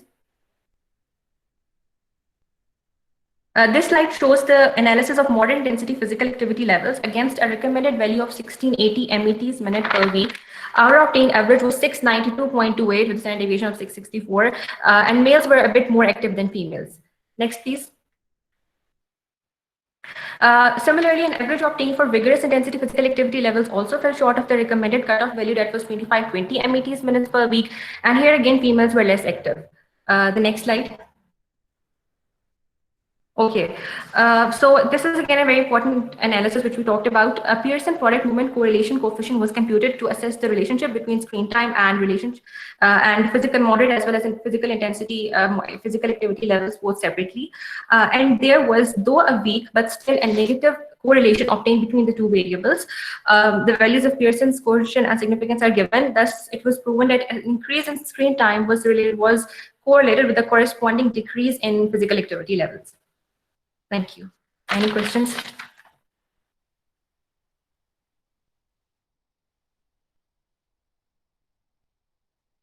Okay. Thank you. Aisha, आपकी study में was there any correlation of BMI with screen time or BMI with the physical activity? Because it is also no, ma'am, we did not include BMI in our analysis. We didn't focus on physical screen time. questionnaire था उसको कोई validation थी इस चीज की was it validated properly और उसमें आपने कितना % of GPAT questionnaire complete ma'am, no, it wasn't validated as on a set standard because we actually because it was based on this global physical activity questionnaire guide, so most of the questions were taken from that. This is what I'm asking ना कि आपका जो GPAT questionnaire जो आपने as source लिया था, how much % of that questionnaire was completed and what questions को आपने कितना context डाला था? Ma'am, how much of that was validated? Because validation is important in the local context also. Almost most of the questions regarding physical activity were taken from that question, and then I included the questions regarding screen time on my. I made those questions on my own, and only the ones regarding physical activity, that I would say about 55% of the questionnaire that would include that. This means that the physical activity wale questions they both validated, but screen time wale nahi the. No, yes, ma'am. Okay, thank you very much, Aisha. Now we move on to Hafsa Atiq, and Hafsa Atiq is from Islamabad Medical and Dental College, and she is going to present the topic of effect of previous physical activity on prevalence of lower back pain in pregnancy. Okay, Assalamualaikum. Can everybody hear me? Yes, we can hear you. Please. Okay. Bismillahirrahmanirrahim. My name is Hafsa Atiq and I'm from IMDC. The topic of my research is effect of previous physical activity on prevalence of lower back pain in pregnancy. Previous studies have proved that years spent on regular physical activity prior to pregnancy decreases the risk of lower back pain during pregnancy. This was a cross-sectional survey carried out at the OPD of Gynecology Department at NIH Islamabad, and 128 participants were included in this study. After analyzing the data, significant association was found between lower back pain scores and total physical activity scores, with the p-value of 0.000. This is a pie chart which will be explained later on in the presentation. The conclusion to which we reached was that the amount of previous physical activity affects occurrence of lower back pain during pregnancy. We would like to give message to the women in the reproductive age that they should engage in themselves in regular physical activity to improve ease and prevent pregnancy-related lower back pain. Next slide, please. Okay, so pain is defined as an obnoxious and poignant experience associated with possible or definite tissue damage. Lumbopelvic pain is a typical plight faced by pregnant women, with prevalence reported within the range of 24 to 90%. According to some study reports, preceding years spent on regular physical activity prior to pregnancy decreases the risk of lower back pain and pelvic pain during pregnancy. The objective of my study was to see the effect of physical activity during the year before conception on the prevalence and severity of the lower back pain during pregnancy. This study was undertaken in an attempt to improve the existing knowledge and establishing the link between physical activity and lower back pain in pregnancy. These are the references. Next, please. Okay, so ethical approval was obtained from the NIH Ethical Approval Board. Consent was obtained from the participants before the study. This was a descriptive cross-sectional study and convenience sampling was run. The duration of the study was 6 months and it was done at National Institute of Health, NIH, Chakshazad, Islamabad. And all the pregnant women who came for their antenatal checkup to the OPD with gestational age of 21 weeks or more were included in this study, and women with a known pregnancy-related disease were excluded from this study. For data collection, a questionnaire was derived from the literature having 3 parts. The first part pertaining to the socio-demographic details. The second was the modifiable activity questionnaire for scoring physical activity. And third was the Orwestry Lower Back's Disability Questionnaire. Statistical analysis was done using SPSS version 23. The variables included were the gestational details like age, weight, height, and parity, occupational status of the patients, total physical activity, which included job and leisure time physical activity, and lower back pain score. Sample size was calculated using the WHO calculator, and data collection was done in this way that first content was taken from the participants, then their gestational age and health history was confirmed, and then an interview-based questionnaire was filled. Next, please. Okay, so the data was numerical and the data points were normally distributed, which was confirmed by the QQ plot. Thus, the paired t-test was applied. The first table on the left shows the association, which was calculated between lower back pain and total physical activity scores. This table shows that a significant result was reached with the p-value of 0.000. Other significant associations found in our study were between gestational age and lower back pain score, parity and previous total activity, and weight and lower back pain score, all also having a p-value of 0.000. The second figure on the right show basically what we did was that based on the lower back pain scores, we divided the patients into 3 categories of disability. These score and their category ranges were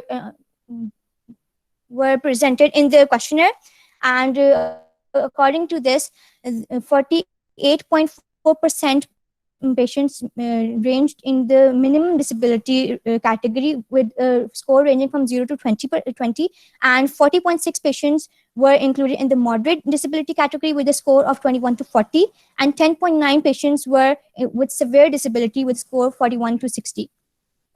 Next. Thank you. Any questions, please?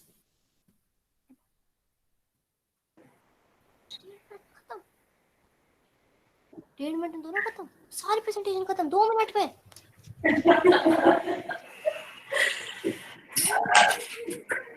Acha, I just want to ask you one thing. Your statement previous physical activity, and then your question is Yes, ma'am. with how long duration of previous physical activity, and I would like to see your question here related to this because this is very important if you are associating something with pain, and your patients were not coming with complaint of pain. You assess pain and then you assess both these things. Huh? So the patients were coming in yes. The patients were coming to for the antenatal checkup, and during the interview-based questionnaire, we asked them about their pain. Okay, and you give a questionnaire for evaluation of pain? Yes, there was a questionnaire which is derived from the literature. It was a questionnaire for lower back disability, and according to the pain score, we categorized them into disability categories. Okay, and it was an all-Westry questionnaire. And the physical activity questionnaire was related to questions related to duration of physical activity also, because duration is yes. Yes. It also asks questions about duration of physical activity in the year preceding the year of pregnancy, 1 year before pregnancy. Only 1 year before pregnancy. Yes. Okay. Okay, thank you. That is Hafsa. Thank you very much. Now we move on to Mahmoud Hassan. And Mahmoud Hassan is from Rawalpindi Medical University. The topic of her presentation is Impact of Lifestyle and Medication Adherence on Glycemic Control and Complications Associated with Poor Control in Type 2 diabetic patients. Over to Mahmoud. Assalamualaikum, can you hear me? Yes, we can hear you. Thank you. Okay. So the topic of my research is impact of lifestyle and medication adherence on glycemic control and complications associated with poor control in type 2 diabetic patients. Now, considering as diabetes is one of the most common metabolic diseases around the world, what we wanted to study was how much of our population in a country like ours, in a low-income country like ours, how much of the people know about the control of diabetes and how many of them can maintain it during their disease, how many of them can maintain their blood sugar levels control, so that you can tell them to have a proper awareness or better support and good lifestyle habits to control their diabetes, and ultimately which would lead them to have less complications. Next slide, please. Okay, so starting off, Pakistan is fourth on the list of top 10 countries with adults having most diabetes. And we have these researchers around the world which try to study about the control of blood sugar levels and basically HbA1c in the diabetic population. And we associated, and there's a lot of studies that would try to associate with various factors that lead to this poor control, an important factor being medication adherence, and then studying the complications of how that control would affect the frequency of complications among these people. So the objectives have been to estimate the frequency of uncontrolled diabetes, assess those various factors, specifically pointing to the adherence, and then studying the complications. Next, please. Okay, so it was a cross-sectional study. It was questionnaire based. We had done face-to-face interviews with the people. We asked them for their consent, and then we asked questions about their demographic profile, their lifestyle, including the diet, smoking, physical activity. We asked about their fiber intake, vegetables, and stuff like that. And then we also asked about their disease history. The slide is getting messed up.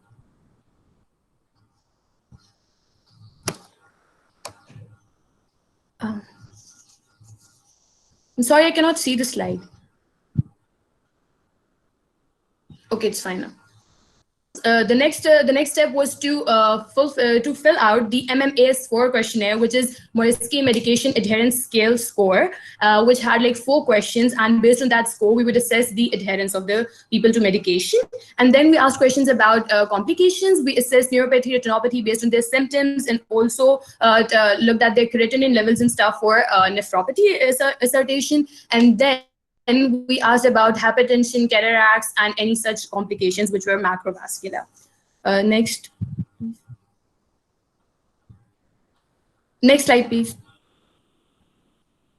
Okay, so the 4 main things that we were trying to study in our research First of all, we wanted to determine the frequency of control in a diabetic population, which was found out to be just 23.2%, meaning only 23.2% people were able to maintain the HbA1c levels below 6.5%, which was a cutoff criteria for control.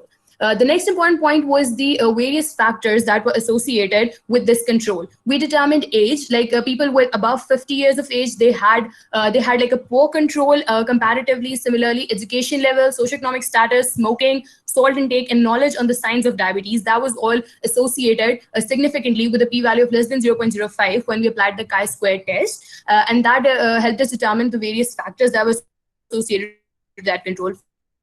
Physical activity was one such factor that we studied, but it did not give us a significant result. Like the p-value was not significant for that. Next slide.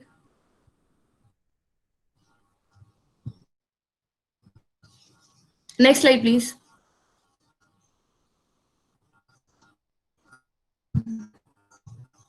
Can you hear?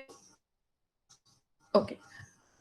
Now, the next 2 points in our study, the first one being the correlation of MMAS4 score, HbA1c levels in the population. As the scatter plot suggests, after the score of MMAS4 is 0, the HbA1c levels fall to the value of about 8%. While if the MMAS is 4, then the HbA1c levels will fall around about 10.63. The MMAS scale gives you the score that would help you adherence, 0 being a better compliance or better adherence, while 4 means that they have a very poor control adherence. 0.449 to be specific, and this suggested that there is a positive linear correlation between the two. The final thing was the complications. The two complications that we found most in our population were cataract and the microvascular complications. As the table suggests, the people who had cataract, among those people, 87% of those people would have uncontrolled diabetes or uncontrolled blood sugar levels, which indicated that poor control would lead to early onset and even greater complications in our diabetic population. That's it. Thank you. Any questions? I think first comment is, aren't you asking a lot of questions in one study? And secondly, you mentioned in your first slide that you are going to determine the incidence of uncontrolled diabetes. Now you are going to assess the incidence in a hospital-based study.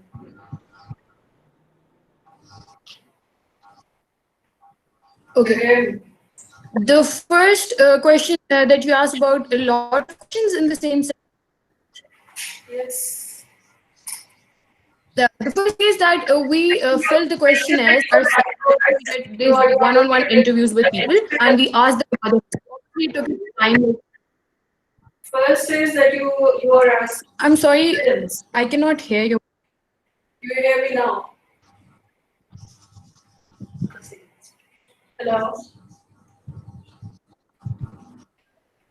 Hello आपको आवाज आ रही है? आवाज cut रही है बार बार। हाँ जी, clear आ रही है। आप इंसिडेंस आपने कैसे डिटरमाइन किया इस स्टडी में? नहीं, our main point was about frequency. Like the population, the sample that we had among the people we were studying, we studied the frequency of. Yes. The other slide is to mention आपने जो लिखा है वो incidence लिखा है objective.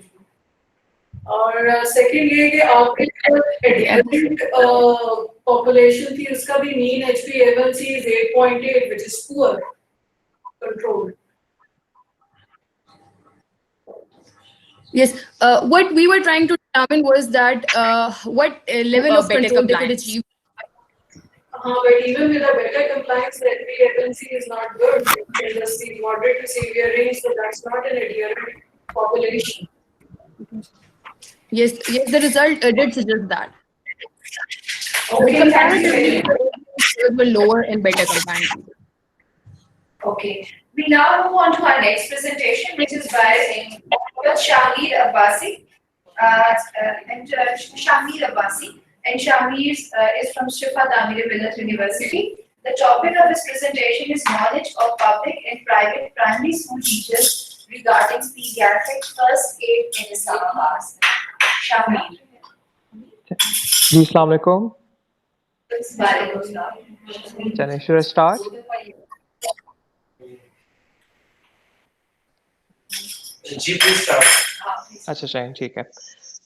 So the topic of my presentation is knowledge of public and primary school teachers regarding pediatric first aid. So basically we chose this topic because of the age of the children of primary school. They're around 4 to around 10 years of age, and they're very prone to injury. And as a result of which they need immediate care to deal with their injuries and whatever medical condition prevails them in that situation. So that's why we focused on primary school teachers, because they're usually the first responders to these conditions and these situations, and to remedy and ameliorate any sort of consequences. So basically we conducted a cross-sectional study from December to March in 2019.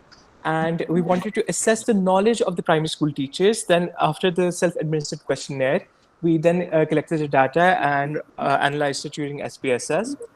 We took a sample of 126 teachers, and it was very apparent to us that neither private nor public school teachers had significant amount of knowledge, and and later on I'll explain what level of significance was. And basically we concluded that both their knowledge was not significant enough to assist students in any sort of first aid situation, and there needs to be appropriate training for these teachers. Can we move on to the next slide, please? Right, okay. So basically, first it is any sort of help given to an injured or sick person until full medical treatment is available. And if it is administered properly, it can reduce the level of complications, mortality, and the cost of treatment, especially in the case of children. Trauma itself is the 4th highest leading cause of death globally, and it is the highest in the pediatric age group, which was the target population of our study, right? So if we see in Pakistan, around 9,000 estimated deaths are within the 5 to 14 year age group. And this was the WHO study in 2016. School-age children spend about 30% of their time in around the age 7 to 16 years of age at school. So basically that means that they have a high chance of incurring any sort of injury or condition which requires immediate first aid. So basically, the objectives of our study was to assess whether the teachers had sufficient knowledge of primary first aid and whether there was any sort of significant difference between public and primary school teachers, right? And the reason why we conducted the study was, one, that there was no data assessing the knowledge of first aid amongst primary school teachers in Pakistan, which was, again, as I highlighted, an important area for implementing first aid. And other than that, compared to other developing countries, first aid knowledge and training was not prioritized in Pakistan. So as such, to ascertain how many injuries were taking place in this area and how the teachers could sufficiently help, we decided to do this study, right? Can we move on to the next slide? Right. So basically, we conducted a cross-section study amongst the primary school teachers of both public and private schools. So basically, they were from grade 1 to 5. We did not include teachers who had less than 1 year of teaching experience, teachers who were receiving prior first aid training in the last year, or schools which had full-time medical staff available. We calculated a sample size using a WHO size calculator, and we used a reference study to obtain the sample size. It was about 100 teachers, but then we decided to go for 126, 63 from both public and private sectors. So we utilized a self-administered questionnaire. They had 25 MCQs with 5 options. There's a sample question in the middle as well. So basically, we were trying to see that if the teachers could have a satisfactory level of knowledge. So we kept 70% of correct answers with 1 score for each correct answer as the level of satisfactory knowledge, which meant an 18 out of 25 minimum for correct answers. So we conducted a pilot study amongst the pediatric and pediatric OPD department and the emergency service department in Shifa to see whether the questions in the questionnaire was a correct representation of what techniques should be applied in any of these scenarios. And there were different scenarios that we provided to the teachers. For instance, what should they do immediately when presented with a situation? What should they do if this child had any sort of epistaxis, a burn, bee sting, allergic reaction, etc. like that. Then we used SPSS software version 23 and an independent sample t-test to analyze any sort of level of significance. And for ethical considerations, we took the permission from the IRB and from the teachers and from the principal at the school before we conducted the research. Next slide, please. Right. So basically, our results were quite extensive since we were analyzing each of the 25 different areas of the questions that we asked. However, we couldn't represent that exactly on this format. So the areas where the teachers scored lowest was in case a child was caught coughing or choking, but only, and this is staggering, only 7.9% of the teachers were able to answer this question correctly. In case they found a child who had suffered a heat stroke, any sort of a scene of accident, what should the teacher do first? And if there was a child who presented with epistaxis. The teachers who scored most well were in regards of allergic reactions, syncope, and superficial burns. And all the teachers maintained a positive attitude about receiving first aid and their willingness to learn, which was important because we wanted to conduct training sessions later on for the teachers to improve their knowledge of first aid later on. However, it was also keen to note that only 63% of the teachers knew the correct number of ambulance services, which is quite staggering that in case they actually do need to call an ambulance, not all of them would be able to do so. And not all schools had any first aid kit available, right?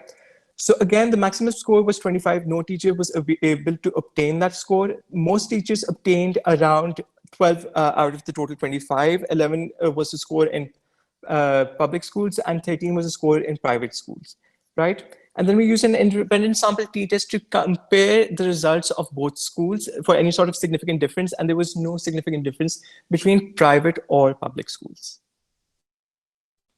Right, thank you.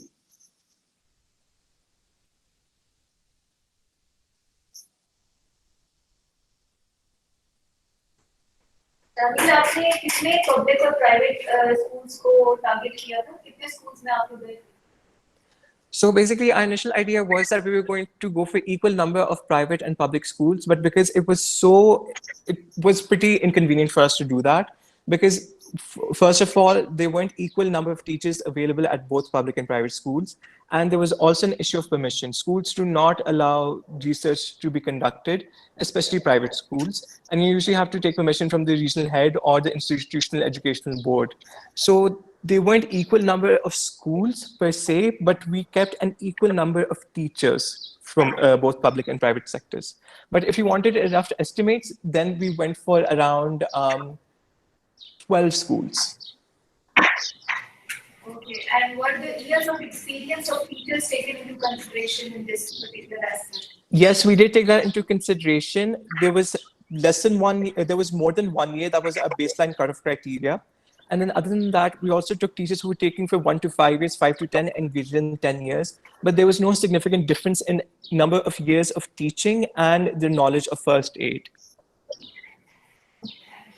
Okay, thank you, Shahmir. So now we move on to our next presenter. This is Sayyid Mohammed Jawad Zaidi. He is from Rawalpindi Medical University. The title of the presentation is Risk Factors for Asymptomatic Bacteriuria in Type 2 Diabetic Women, a case control study. Jawad.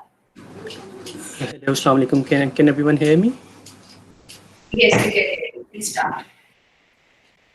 So basically, Assalamu alaikum. My name is Sayyid Mohammed Jawad, and the topic of my presentation is risk factor for asymptomatic bacteria in type 2 diabetic women, a case control study. So basically, the asymptomatic bacteriuria was not considered as a disease, but it is a major risk factor and is a major complication of type 2 diabetes mellitus, especially in the diabetic woman. And and because of the gender differences between males and females, the women are more prone to UTIs. So in the diabetic women, due to glycosuria in the urinary tract, they are more asymptomatic bacteriuria can lead to recurrent UTIs, which can lead to burden on the healthcare system of a public sector institute. So we wanted to assess the risk factor for asymptomatic bacteriuria, which the physicians should consider when the patient comes for her routine follow-up. So can you move on to the next slide? So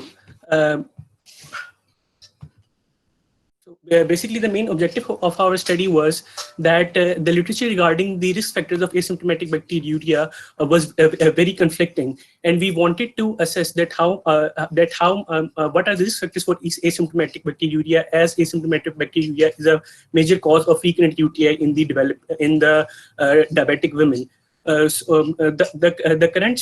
study that we did takes into account BMI, previous UTI history, antibiotic use, the use of insulin, the HbA1c levels, the years of diabetes, and SGLT2 inhibitor use as risk factors for the asymptomatic bacteriuria. So can you move on to the next slide? So for the methodology, it was a case control study, and there is a mistake in this slide. We assessed a total of 667 samples. Here it is written 467. You should correct that. It is 667 samples. Out of 667 samples of females, 127 were asymptomatic bacteria positive.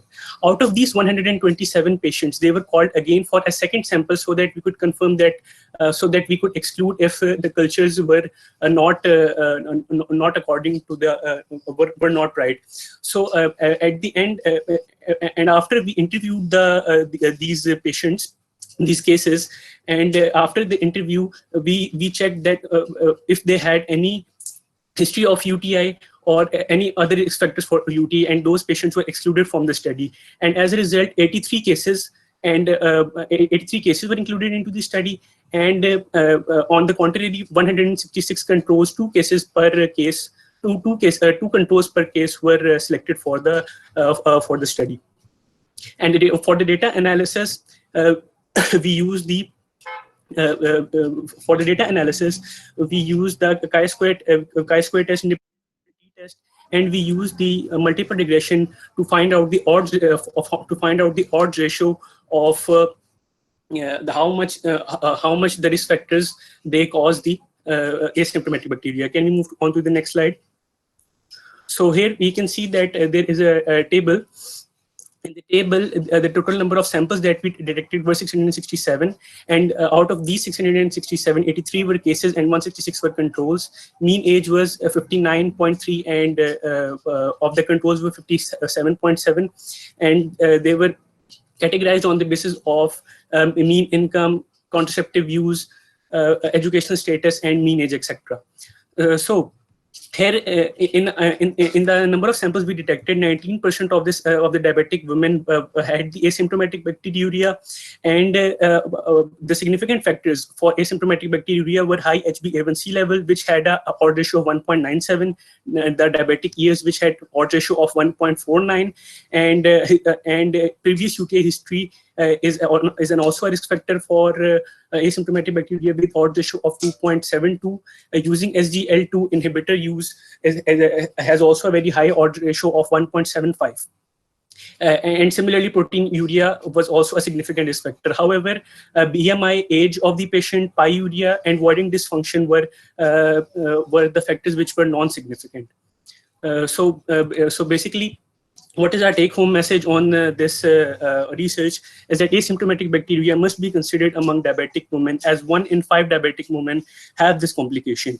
Previous UTI history, increased BMI, SGL2 inhibitor use, and proteinuria are potential risk factors for asymptomatic bacteria among diabetic women. And physicians must consider these factors in diabetic clinic while evaluating diabetic women. Thank you.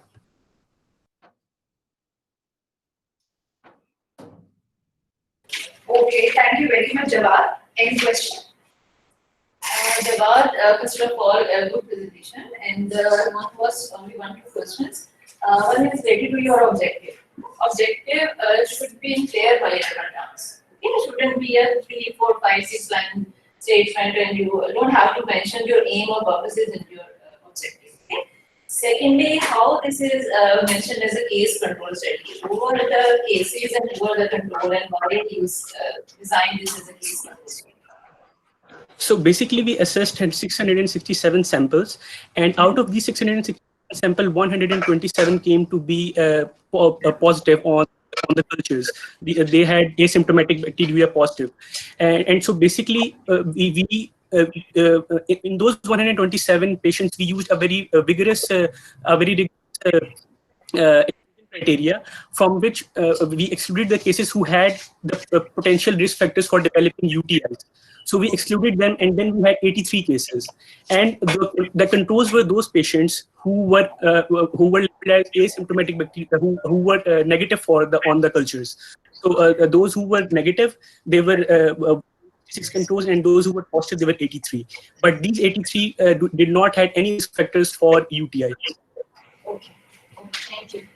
Thank you very much, Jawad.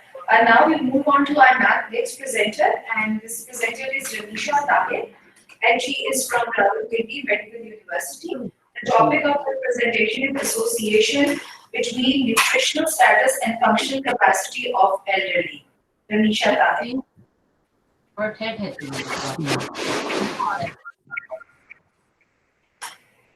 Ravisha, can you hear us? Yeah, I can hear you. I can't see the slide really clearly. Can you zoom that out? Yeah. Okay, Assalamu alaikum people, can you hear me? Yes. Okay, with the permission of the adjudicators. So I am Ramesha Tahir from Rawalpindi Medical University, currently studying in 3rd year MBBS. So today I'll present my research, which is basically entitled Association Between Nutritional Status and Functional Capacity of Elderly. My co-authors include Rabia Khalid, Dr. Mariam Sohail, and Dr. Zuhair Ali Rizvi. So this first slide basically constitutes of an overview of what my study, what my whole case is. The main point of concern, the main point that I'd like to highlight in this very first slide is the fact that in Pakistan, approximately 6% of the total population of Pakistan constitutes of people of age 60 years and above. Now, the figure that is given below in the very first slide is due to the courtesy of Pakistan Planning Commission. And this shows that by 2025, the population of Pakistan is expected to double. So please, can we move on to the next slide? So the background or the introduction of my study is pretty much the fact that in Pakistan, people of age 60 years and above constitutes approximately 5.54% of the total population. And these statistics are given by the population by 5-year age group by Pakistan Bureau of Statistics. Now, in this seldom neglected group of population, the most common cause of disability is malnutrition, which is usually insufficiently treated. Now, every word written in this line is penned down in the reference number 2, down in the headings of references. Now that we have talked about this term malnutrition, malnutrition does not necessarily cohere with undernutrition or hyponutrition. It can be either undernutrition or overnutrition. So in order to define malnutrition more precisely and according to the standard definition that has been given by the World Health Organization, malnutrition is defined as the imbalance, as in the form of excess or deficiency between the supply of energy and nutrients and the demands of body to fulfill various different functions. Now, the objective of my study pretty much coheres with what the title says, that is to determine the association between nutritional status and functional capacity of the elderly. Now, the rationale of my study is to improve the nutritional status of the elderly so as to enhance their functional capacity. That would in return not only improve the quality of life of the elderly, but also the quantity of life. The keywords are given down below and the references are penned down below. Can we move on to the next slide? So the materials, methods, and subjects. So this was basically a descriptive cross-sectional study that was conducted in the outpatients department of Holy Family Hospital. And the study duration was approximately 9 months, starting off from June 2019 to February 2020. So the sample size was approximately 100 individuals, and the sample size was calculated by the standard World Health Organization sample size calculator with a confidence level or confidence interval of 95%. So the inclusion criteria pretty much cohere with the fact that we included individuals of age 60 years and above via non-probability consecutive sampling, which is the supreme most form of sampling, which is the supreme most form of sampling technique. Now that the inclusion criteria was meeting up with the age criteria, and individuals with certain mild comorbids were also included. Exclusion criteria included the patients who did not give consent, obviously, and patients who were suffering from severe illnesses, terminal illnesses like cancer, patients who were bedridden, comatose patients, patients who were on total parenteral nutrition, because this would basically question the genuinity of the case itself, because then the malnutrition will be cohered up with the disease itself and not with the functional ability or functional disability. For our data collection, we basically used mini nutritional assessment scale and CATS index in order to assess the nutritional status and functional capacity respectively via one-on-one interviews, and obviously the research was conducted after approval from the ethical review board committee. So then the socio-demographic variables were also recorded, and data was entered and analyzed using SPSS version 22. For data analysis, we use chi-square test in order to compare the functional capacity in patients with normal nutritional status, patients at risk of malnutrition, and patients who were malnourished themselves. Now, the CATS index and the MNA scale, the validity and the reliability have been improved in multiple different studies on international forums as well. Can we move on to the next slide, please? So the results. The results, the most important part of my research are the results. Table 1 shows the association between nutritional status and functional capacity of the elderly. The table shows a p-value that the highly significant, rather the most significant p-value that can be attained through chi-square SPSS, that is 0.000. Now, my results pretty much cohere with the fact that 100% of the malnourished individuals were functionally dependent, and 0% of the people, of the patients with normal nutritional status were functionally dependent. So that pretty much justifies the p-value. And now that the p-value is 0.000, which is less than 0.05, it is highly statistically significant, which compels us to reject our null hypothesis, which is basically expressed in terms of independence of the two categorical variables. Now we'll move on to our alternate hypothesis, which was pretty much the rationale of we'll accept the alternate. Ranisha, I'm sorry, we have to interrupt. The time is up. So, yeah, the results are done pretty much. Thank you. Okay. Any question, please? Did you also take into account depression or psychiatric comorbidities while you're checking for the comorbidities? In order to sort of elaborate on that, I would like to mention a little something about the mini nutrition assessment scale. So the mini nutrition assessment scale that I use, the pre-designed and pre-tested questionnaire, which has a specificity and sensitivity of 96 to 98%. This basically in the assessment part of this MNA scale, it consists of a question which is related with the neuropsychological disorders and dementia and anxiety. So 3 points were allocated to these questions, to the answers of these questions, pretty much that. But as a categorical variable, as an individual variable, we did not consider depression or anxiety, because that would question the case or the objective or the rationale of my study itself, because we want to correlate the nutritional status and the functional capacity irrespective of really severe sort of comorbid disorders. Okay, thank you very much, Ranisha. Now we move on to our next presentation, which is by Nismat Javed, and Nismat is from Shifa Tameer-e-Millat University.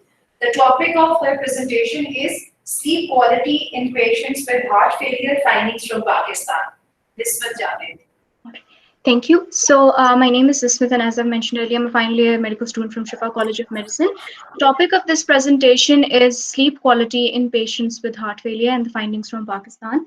To present a brief overview, the basic idea is that sleep disorders have been increasing gradually all over the globe, and the increase in risk of developing these disorders is also related to the comorbid conditions of the patients. So it's basically more increased in cardiac patients or pulmonary patients, but exact data and local data is not available for Pakistan particularly, and that was the main objective of the study.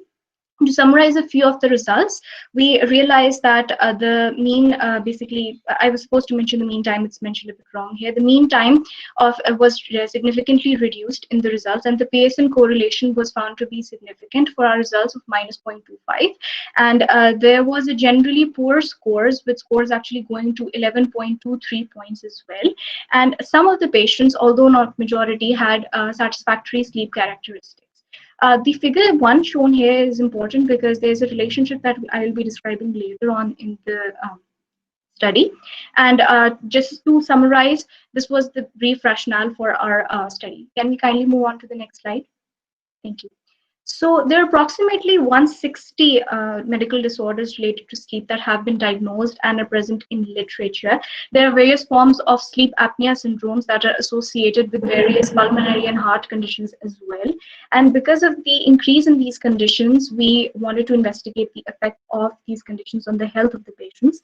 And therefore, the objective was to assess the sleep quality using PSQI index in Pakistani patients with heart failure. The idea is to increase the knowledge of the specific specialists involved so that this problem can be dealt with on a much larger scale. A few keywords that were used and the references that were used in the study have also been mentioned in the slide. Can we move on, please? Yeah. So this was basically a prospective and observational study. The ethical approval was sought from the Rawalpindi Institute of Cardiology, IRB, and that was the main study setting as well. So for the sampling criteria, we basically used a probability sampling, and the study duration was approximately 3 months.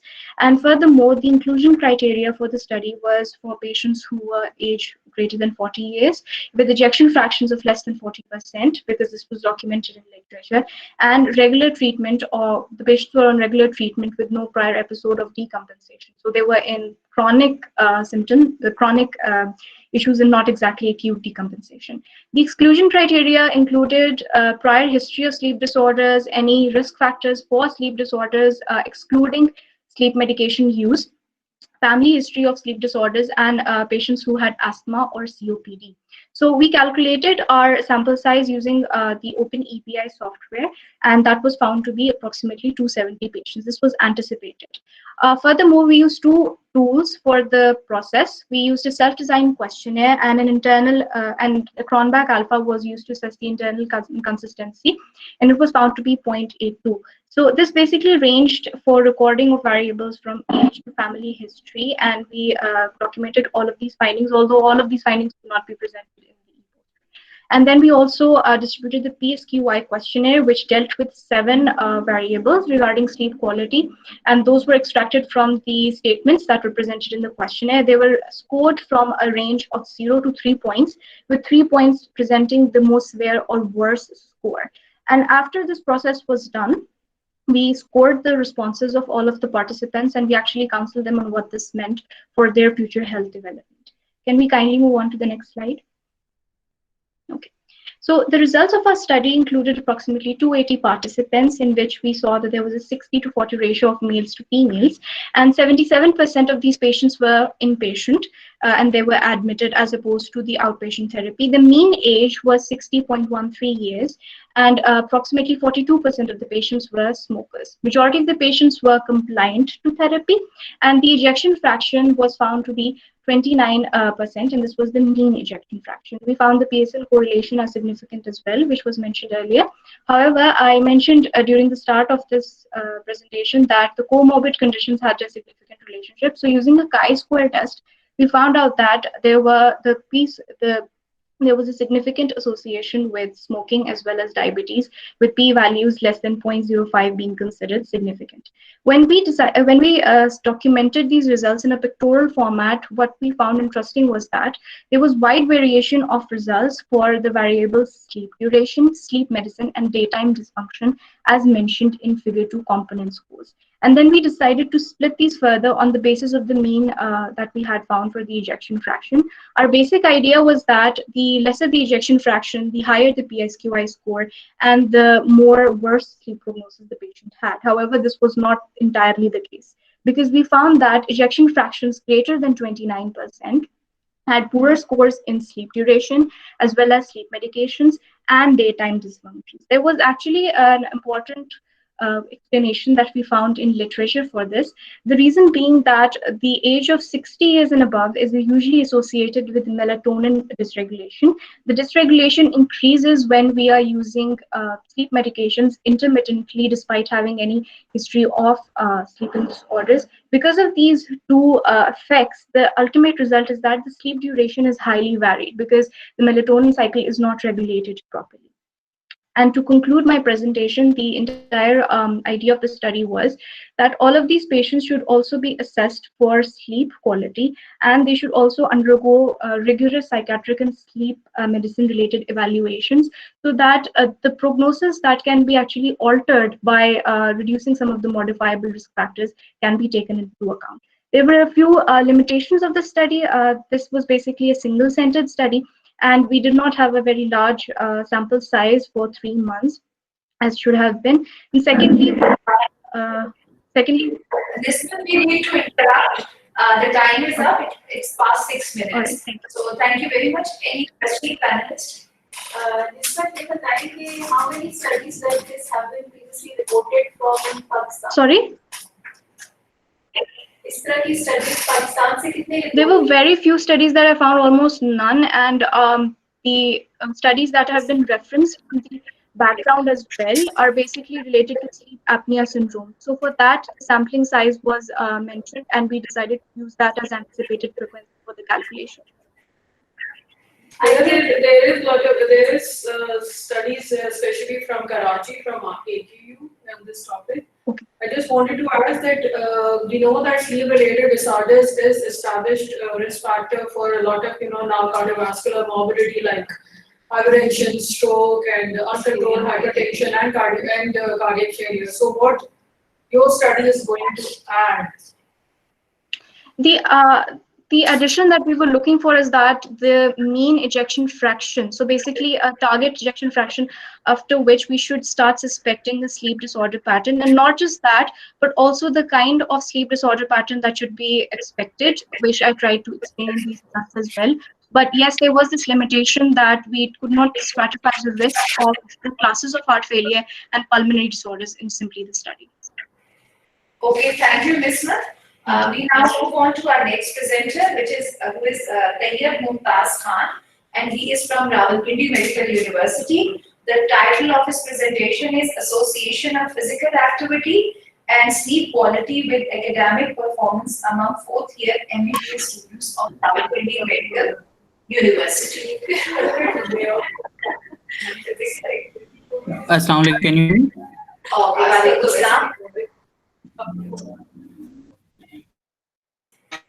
You may start, please. Tayyab. Can you hear me?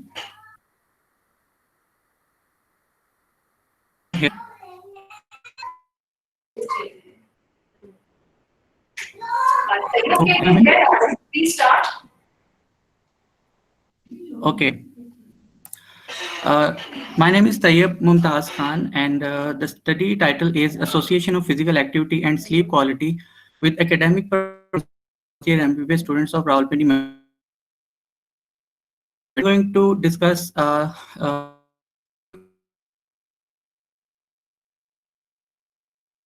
and devote more time to their study. Due to the tough nature of medical education at the cost of sleep and physical activity, improve the mental ability and academic performance of the students. Sectional study conducted in March 2019 on 344 medical students, which further concise on 219 students.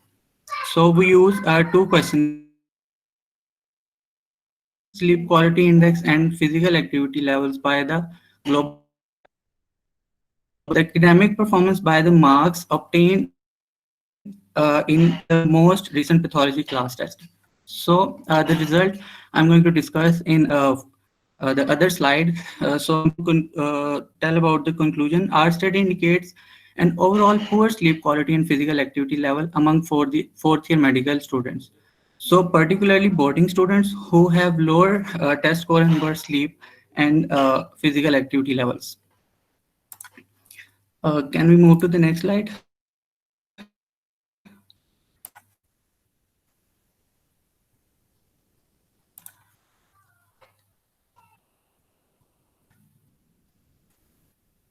Okay.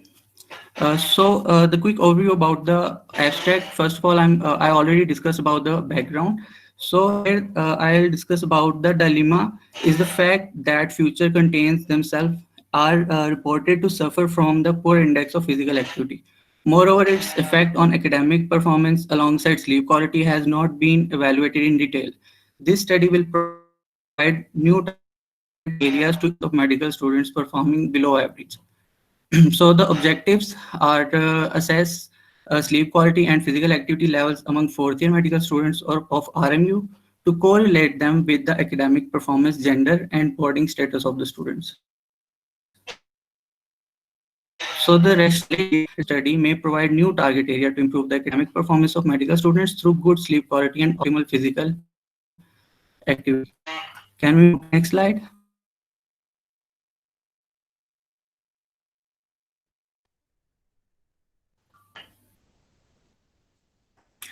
Okay. So now I'm going to discuss about the methodology. As I already told that it is a descriptive cross-sectional study and conducted in RMU, fourth-year MBBS students for 1 month. So students who were prepared for the class test were included and other were excluded by proper interview before study as the sample size was reduced.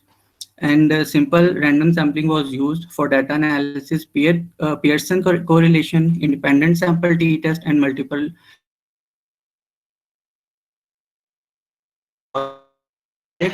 study variable and study to academic performance, sleep quality, and physical activity. Can we back to the recent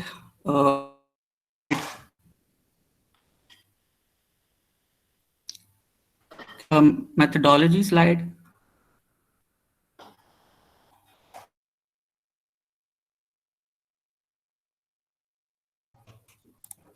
Can anybody listen? Okay, so the study tools were class test score, Pittsburgh Sleep Quality Index Scale, Global Physical Activity Questionnaire for assessment of above mentioned variable. The flow chart was fulfilling of inclusion criteria. 3 questionnaires were used. Validity of questionnaire were checked by Cronbach's alpha. Then complete data was collected. Data was then analyzed. Now we can move towards the results slide.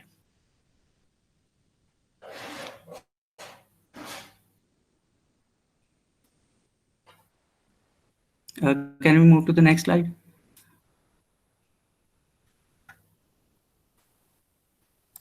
Okay, here's the first table about it is a cross tabulation and chi-square analysis between gender, boarding status, and the academic performance, physical activity level, and sleep quality.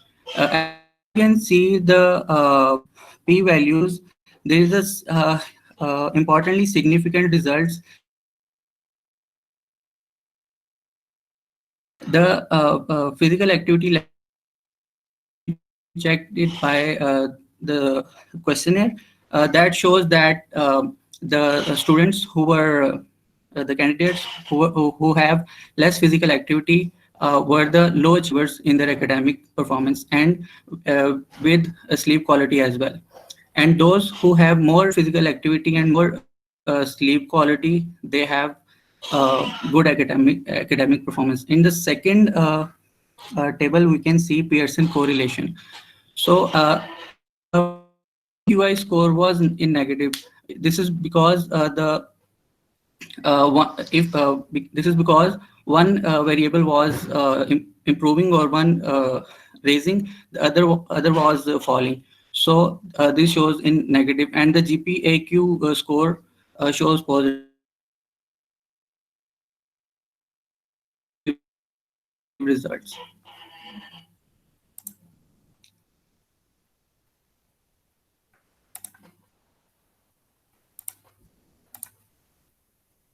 So we used 22 for statistical analysis.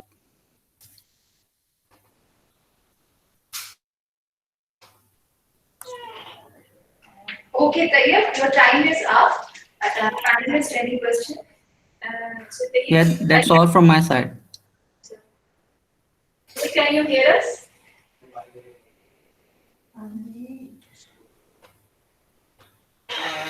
Sorry, I can't hear you. अब आवाज आ रही है आपको?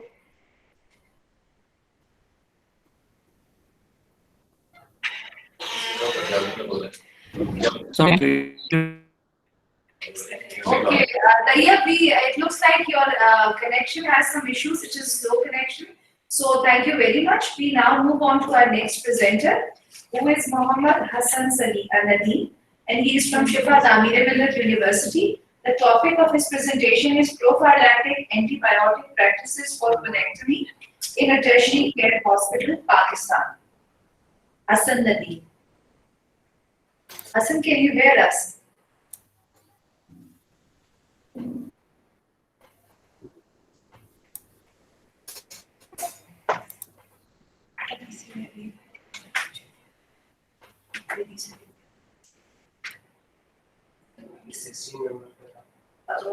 Hassan, are you there?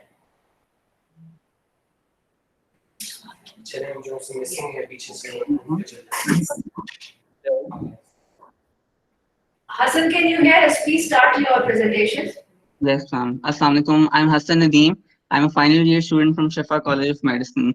So the topic for a study was prophylactic antibiotic practices for colectomy procedures in a tertiary care hospital in Pakistan. So as we all know, basically the study was targeted towards colectomy procedures, and we wanted to see whether or not the antibiotic prophylactic practices according to the IDSA guidelines are being practiced in the hospital or not. So the material and in the materials and methods, our study design was a cross-section study with a sample size of 142 patients chosen from the medical records of the hospital. And the results showed that overall the surgical site infection rate was 14.1% and 91% of the patients received prophylactic antibiotics.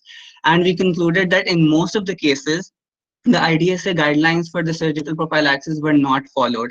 And our take-home message is that, first of all, we need more awareness about the guidelines for these antibiotic practices so that we can implement them.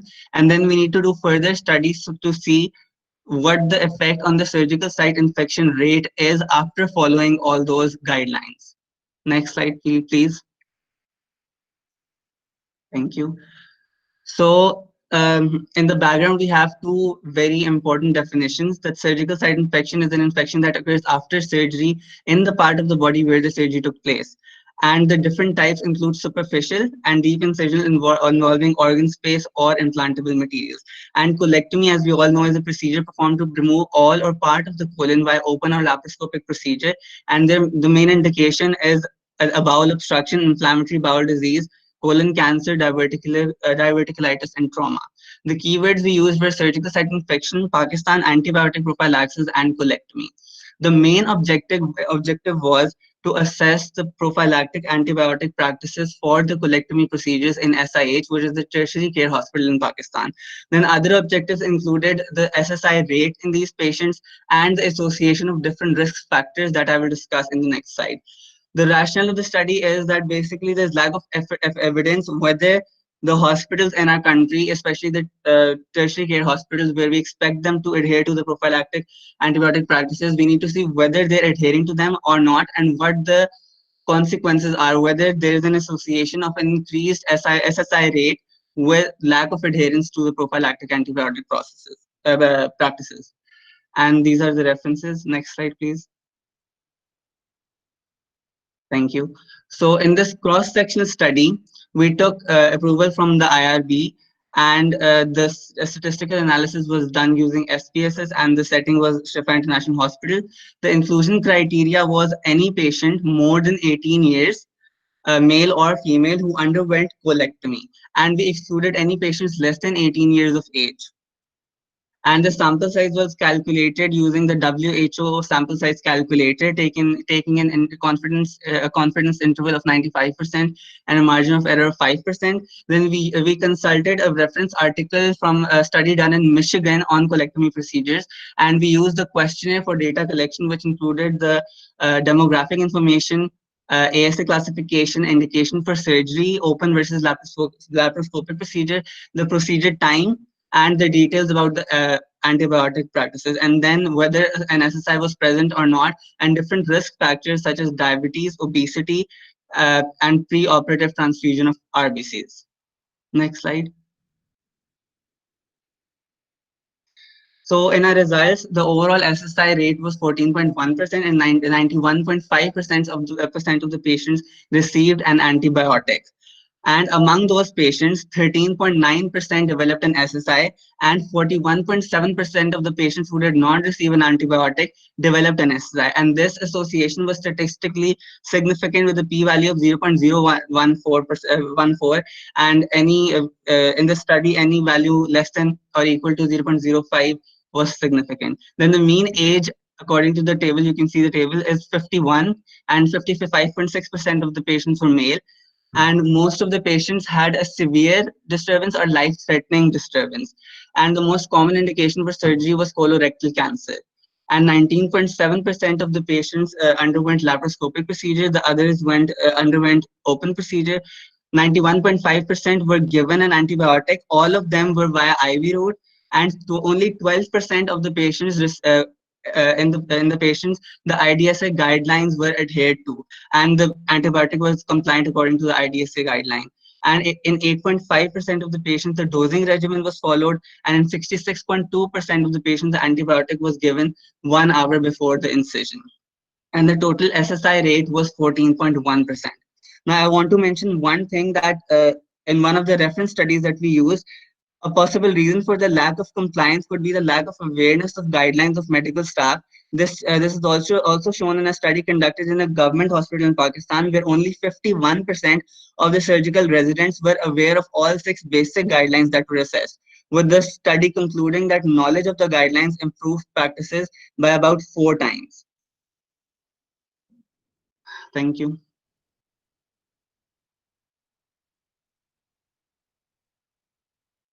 Thank you, Hassan. Now the judges, any question? I want to ask one question.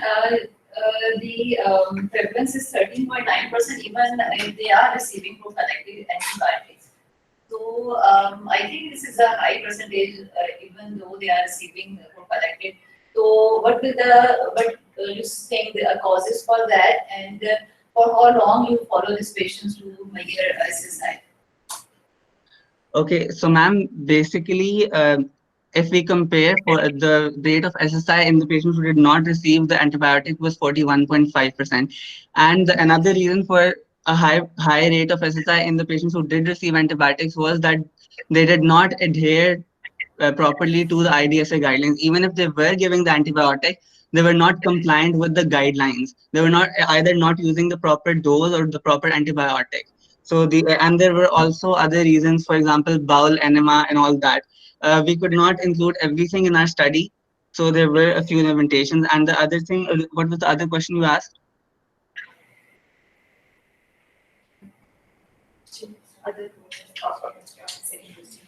Okay, thank you. Okay, thank you very much. Now just we will take you. Thank you very much. We now move on to our next presenter. Before we move on to our next presenter, all those attending this this competition, all those joining from online, you are all requested. We have put in the chats a link for the feedback. Now, this feedback is entirely focusing about this online conduct of this Scholars Day. So we would appreciate if you fill out this form while you are attending this session as well. So now we are going back to our presenters. Those we will try to take them again. Those whose internet connection wasn't working at that time. We start with Talha, and Talha Rauf. He is from Rawalpindi Medical University. The topic of his presentation is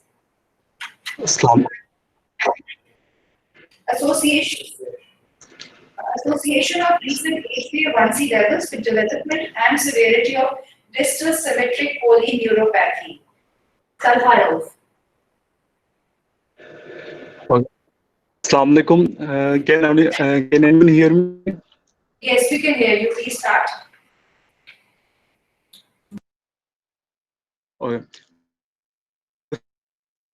HbA1c levels with the severity of symmetrical polyneuropathy. Firstly, diabetic polyneuropathy is the most neglected complication of type 2 diabetes mellitus. There is no such research conducted to distress symmetrical polyneuropathy as well. Is the result here were about that HbA1c of all the participants were 97, and the mean Toronto clinical score was about 4.50, which both show that moderate glycemic control and mild neuropathy was seen in the population, and whereas the patient correlation was also significant. I will jump on to the conclusions because this shows that the recent AC levels and duration of synstasis are dependent factors of neuropathy. So, the strategies to target them. The take-home message includes the examination should buy awareness to be created. The phenomena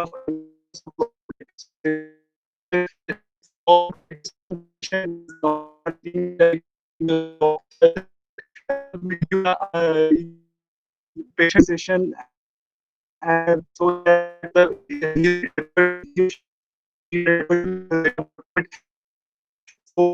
living can be more.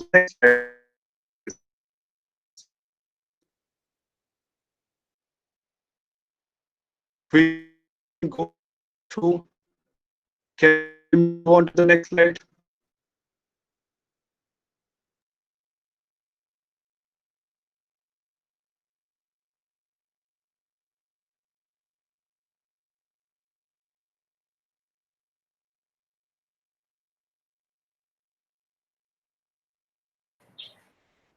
Talha, thank you very much because we can't hear you. There's a lot of echo going on. So we regret we will be just scoring you on the basis of your presentation only. Thank you. We now move on to our next presenter, which was actually Mehwish, who could not connect earlier with us. So Mehwish Taneez, she's also from Rawalpindi Medical University, and her topic of presentation is perception of medical students regarding their educational environment in a public sector major university of a developing country. Mehwish Taneez. Mehwish, can you hear us? Assalamualaikum. Can you all hear me? Yes, we can hear you. Okay. So I'll start. My name is Mehwish Taneez, and the topic of my research presentation is perception of medical students regarding their educational environment in a public sector hospital. Basically, educational environment is a factor which has a significant effect on the academic abilities and the cognitive skills of students, which is largely ignored in the developing countries.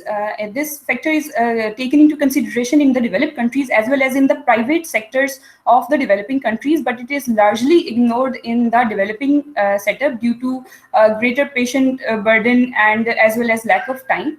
So actually the aim of my study was to assess the perception of students regarding their educational environment as well as to provide the potential recommendations for the problematic areas which we will assess during our study. Can we move on to our next slide, please? Okay, what is perception of educational environment? Actually, it is the opinion of students regarding their curriculum, physical attributes, social and psychological aspects of the surrounding. So actually a positive educational environment has a positive impact on the students' learning capabilities. It gives them motivation, as well as a negative educational environment is actually a cause of demotivation among the students. So the studies conducted and the reference studies given here actually depicted that the scores of the perception were more positive among the developed countries as well as in the private sectors of the developing countries, but it was lower in the developing countries. So the questionnaire used was actually DREAM questionnaire, which consisted of 5 domains and 50 questions. The rationale of our study was actually the modernization of medical education program with time and the addition of new challenges. and the heterogeneity of the undergraduate students were actually few factors which leads us to the timely evaluation of educational environment. But the dilemma is that this educational environment is not timely assessed among our setup, which actually is not providing us the true status of educational environment perception among the students. Can we move on the next slide? It was actually a cross-sectional study which was conducted from October 2019 to February 2020, which included a total of 325 participants from the Rawalpindi Medical University, with the inclusion criteria of students from second year to final year, while the students of first year MBBS were actually excluded from the study, and the students of allied health sciences as well. The internationally validated English version of DREAM questionnaire was used for the assessment of educational environment. It consisted of 50 questions using a 5-point Likert scale ranging from strongly agree to strongly disagree, while some of the items like 4, 8, 9, 17, 25, 35 were actually reverse scored. For the individual item, the interpretation used were with a score of more than 3.5, which were actually considered truly positive, and the scores from 2 to 3.5 were considered going in the right direction but needs improvement, and scores of less than 2 were considered problematic. For the whole global DREAM score, the score considered was less than 50 were considered very poor, 50 to 100 was considered actually having many problematic areas, and 100 to 150 were considered positive. The sample size was 325, as I mentioned earlier. Please, next slide.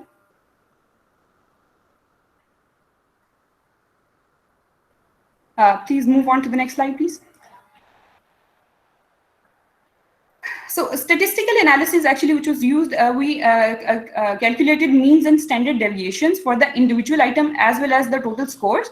One way analysis of variance was used with Tucky post-hoc analysis. Also, the simple linear regression model was used. As you can see on the left side, the linear regression model among the domains, years of study were actually significant between the preclinical year and the clinical year, that is between second year and fourth year final year. And the Tucky post-hoc analysis showing on the right side actually showed a significant difference between the second year students and the students of fourth year and final year, which actually depicted that the students of fourth year and final year, that are the students of clinical years, perceive the educational environment more positively as compared to the students of preclinical years, that is second year. The total DREAM score obtained was 98.18, which actually showed that the students perceived their educational environment less positive, indicating many problematic areas which should be mentioned and should be taken into consideration for the optimum quality of medical education. The alpha Cronbach value was 0.85. It was noted that the individual items on the DREAM score, all the individual items scored less than 2, which indicated many problematic areas. The highest scores were of confidence about passing the years, having a social life, good social life, and teachers were knowledgeable, while the lowest DREAM score actually indicated that there was no good support system for the students who were stressed, and the teachers were delivering a conventional teaching, teacher-centered approach as compared to the new student-friendly approach, which is actually practiced in the developed countries. So our take-home message is actually that attempts should be made to assess these kind of problematic areas in the educational environment, and they should be evaluated and rectified so that optimum quality of medical education can be delivered. Thank you.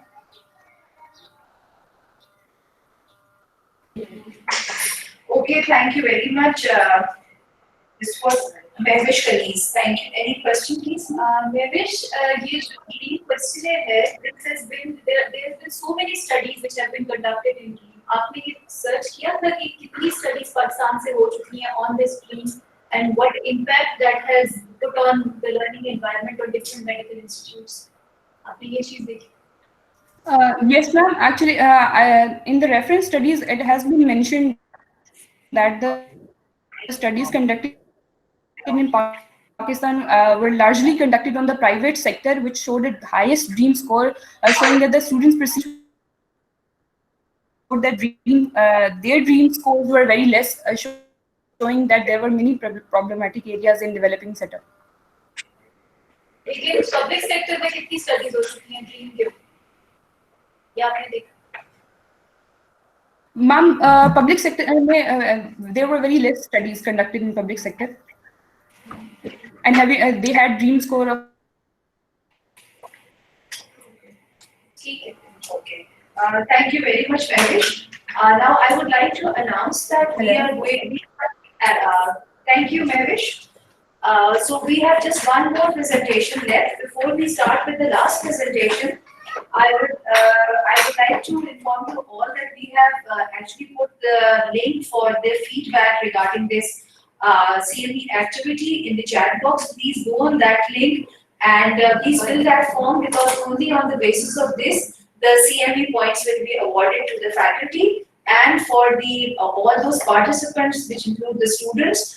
Only if they fill out this form with their name, with their identity, only then they will get the certificate of participation in this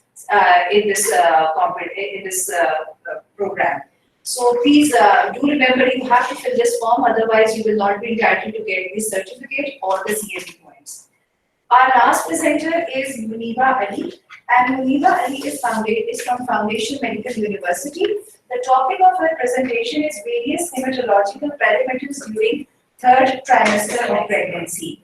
Muniba Ali. Muniba, can you hear us?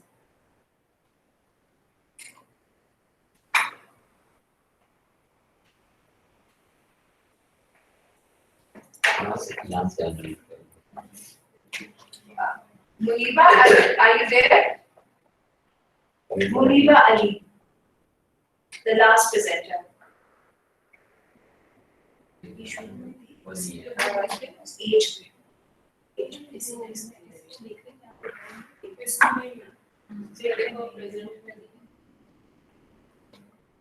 Okay, since Muniba is not there and previously her internet wasn't supporting her presentation, so we would now. Okay, so now we have to. This was the last presentation. So kindly fill out the feedback form that is just uploaded in the chat box. Go on to that link and fill up that feedback form of this activity. In the meantime, we will compile our results, and we will be within few minutes. We will be shortly be getting back to you, and we are going to announce the results.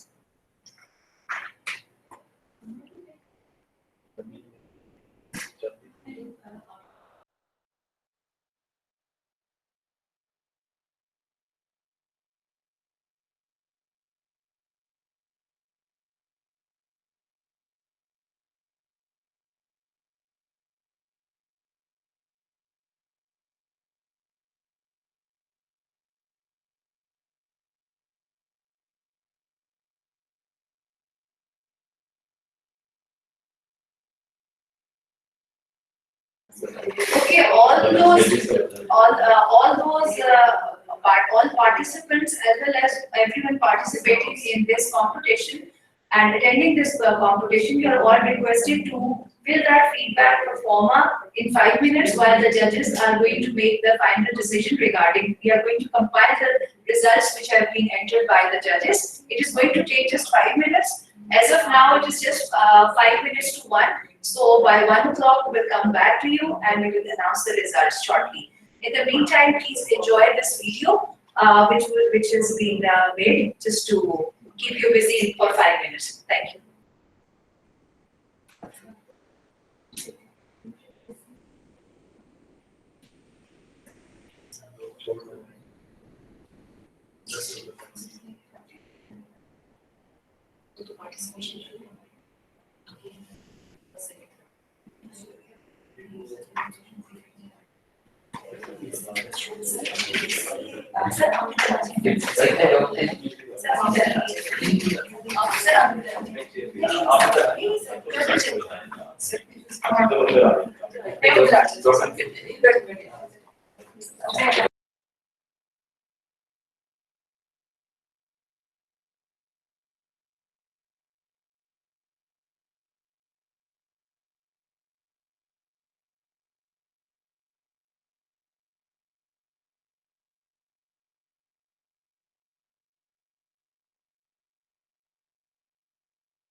Okay, now it's time to announce the results.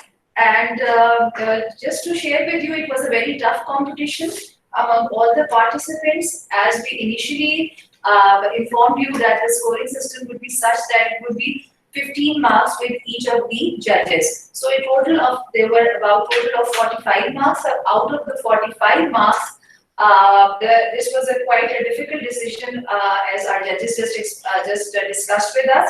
So based on that, we are now going to first announce from the third position. The third position goes to Rawalpindi Medical University, and the presenter is Maheen Nazir.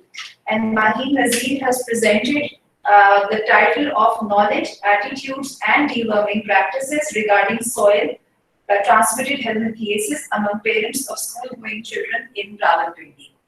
So this is the electronic poster of Maheen Nazir. So we would like to congratulate you, Maheen. Are you there?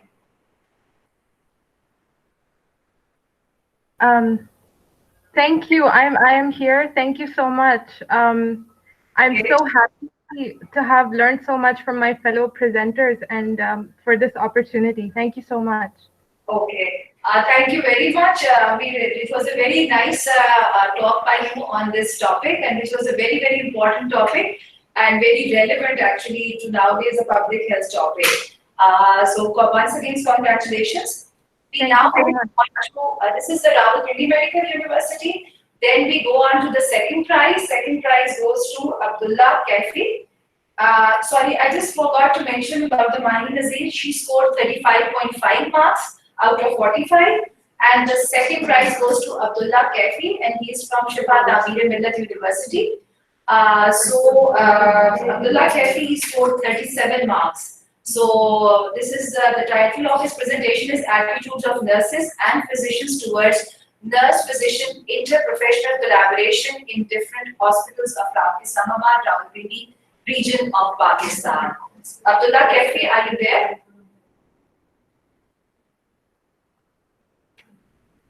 Abdullah Kaefi. Ji ma'am, I'm here. Okay, can you turn on your camera, please? So that we can see. Ma'am, I don't have a camera. There is a channel interference problem. Uski wajah se ya camera. I can either use the camera or the mic. So that is a little problem over here. Congratulations, Abdullah. So can you just share your views about this presentation and the second position and few words about Sure, it? ma'am. Ji, thank you very much. Or Alhamdulillah.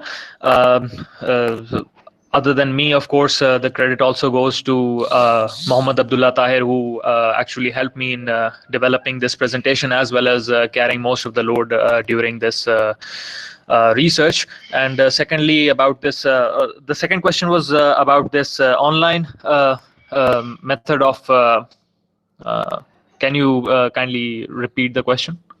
Okay, we said like, how was your experience in presenting online?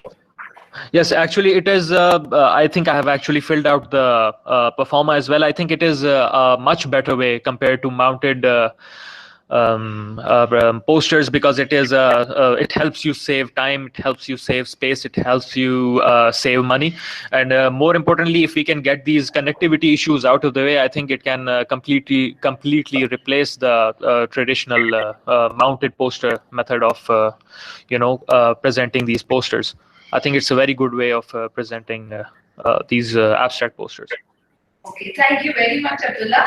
So if Maheen is there, Maheen, can you turn on your camera so that everyone can see you? Maheen, she scored the third position.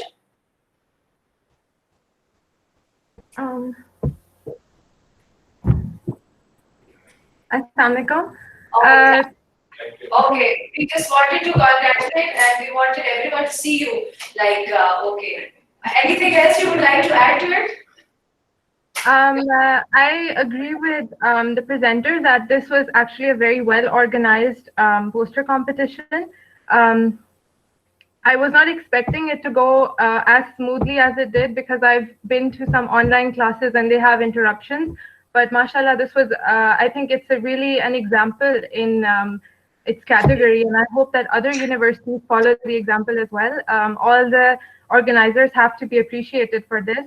Secondly, I think that I want to thank the judges for their review, especially the ma'am who asked me about the research itself, and she pointed out a very important aspect of it regarding the knowledge, that I had to explain it further, all the variables, because otherwise my results would seem biased. So I did not know that. I was actually looking for loopholes in my research while I was trying to craft an article. And I feel like through this presentation, I got to understand my own topic better. So thank you so much for your feedback. And my fellow presenters were incredible. I am so honored to have been presenting with them. I truly, truly got to learn so much about research today from these presenters. So thank you. Thank you. Congratulations once again. So congratulations on all our behalf, and thank you for sharing your feelings. So now it is the final position, the first position. So the first position was scored by actually Shifa Tameer-e-Millat University, and the person who scored it is Shahmeed. So congratulations, Shahmeed, you scored 41.5 marks out of 45. So the topic of your presentation was knowledge of public and private primary school teachers regarding pediatric first aid in Islamabad. The Mohammed Shahmeed, can we see you on with the camera on?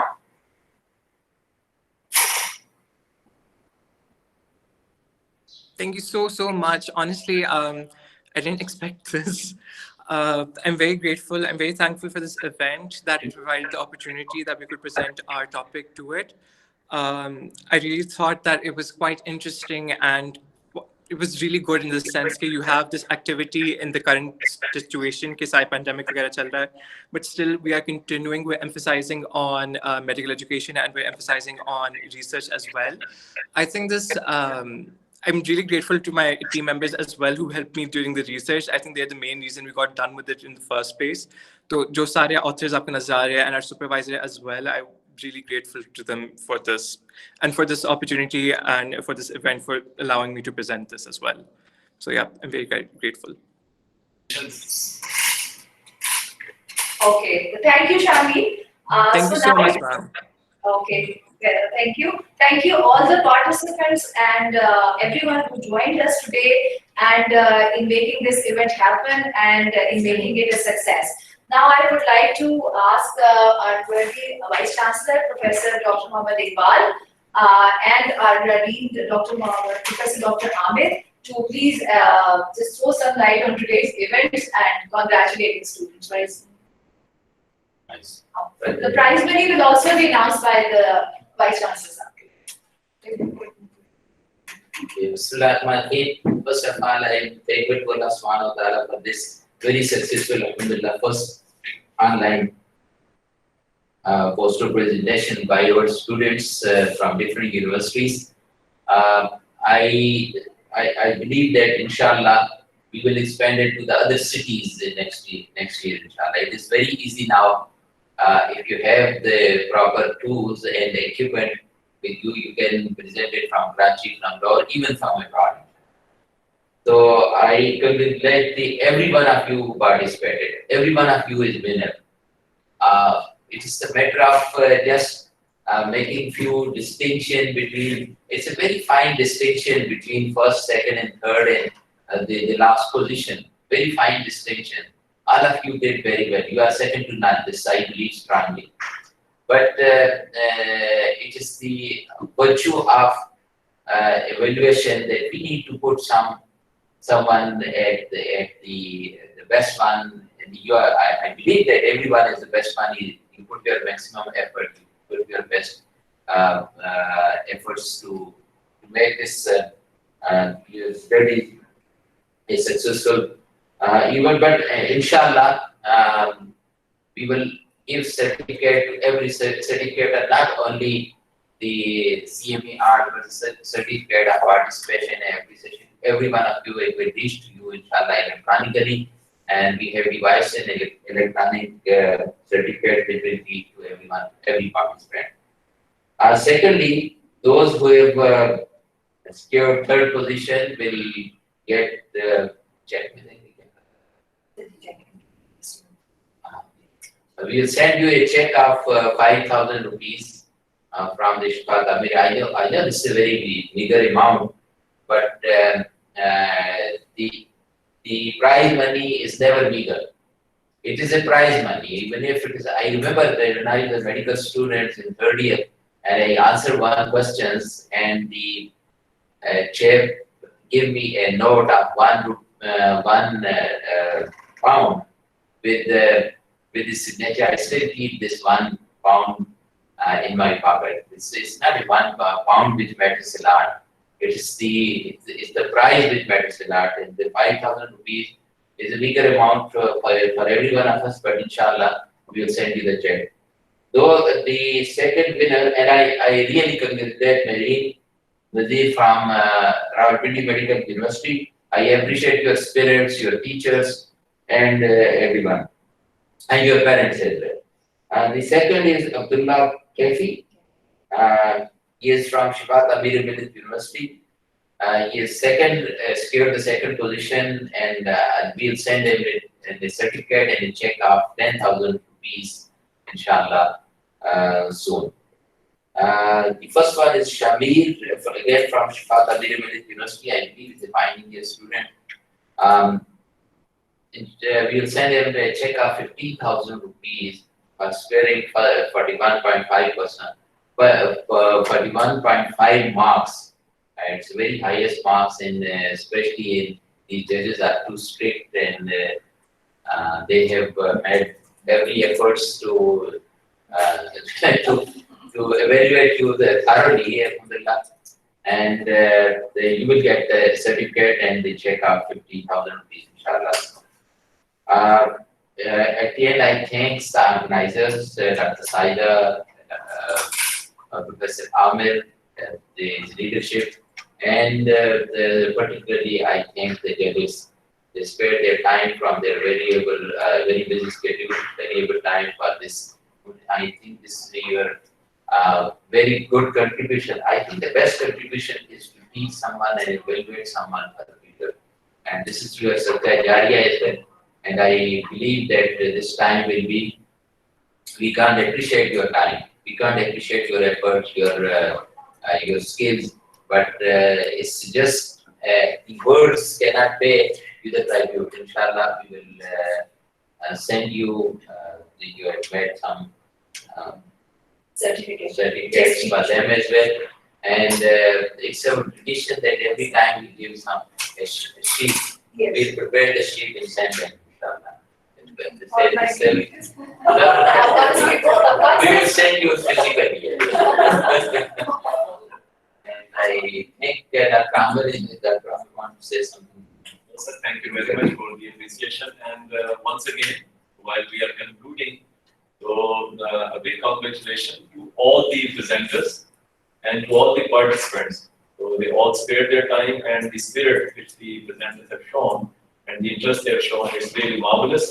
And naturally, there has to be some calculations, and out of these calculations, the three who appear to be the winners, they get a prize money. The congratulations to the three of them, and I think that will also be an incentive to the rest of the presenters to improve wherever they feel that they needed to improve. And the next time, one of you can be in this, you can say, the prize area. And congratulations once again.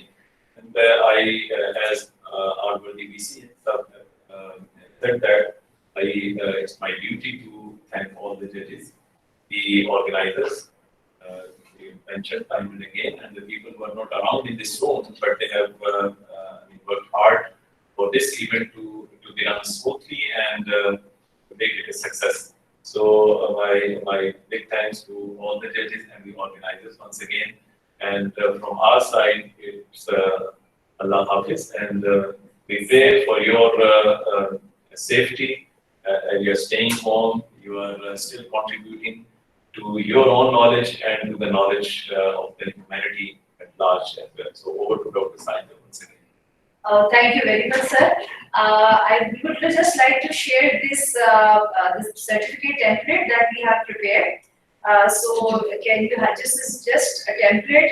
So just for you to see that this is the certificate which will be emailed to your email IDs, and this is the electronic poster that has been designed.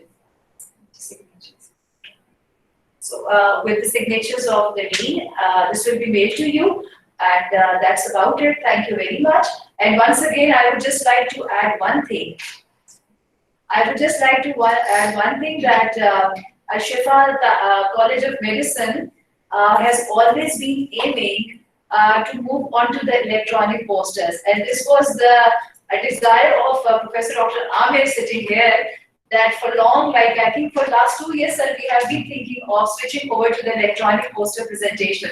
But this year, because of this lockdown, COVID-19 lockdown, we had to switch, and this dream today it became true. And Alhamdulillah, we are on the way, and we will try to uplift actually the standard, as Professor Iqbal also said, that we will expand, we will try to take more and more colleges across Pakistan. At least we will try, so that large number of participants can join in and represent their universities. That's about it. Thank you very much. And if we can have dua at the end, so that we can conclude.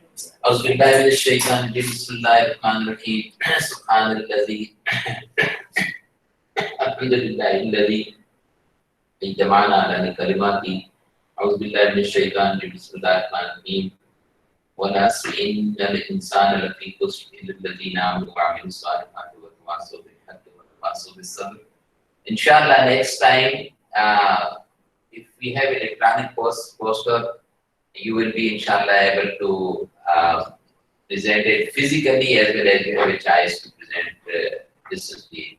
Jazakumullah khair. Jazakallah khair. Thank you very much.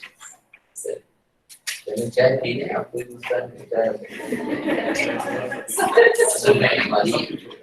Mute करें video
सिर्फ nums के साथ उनकी pilot study थी,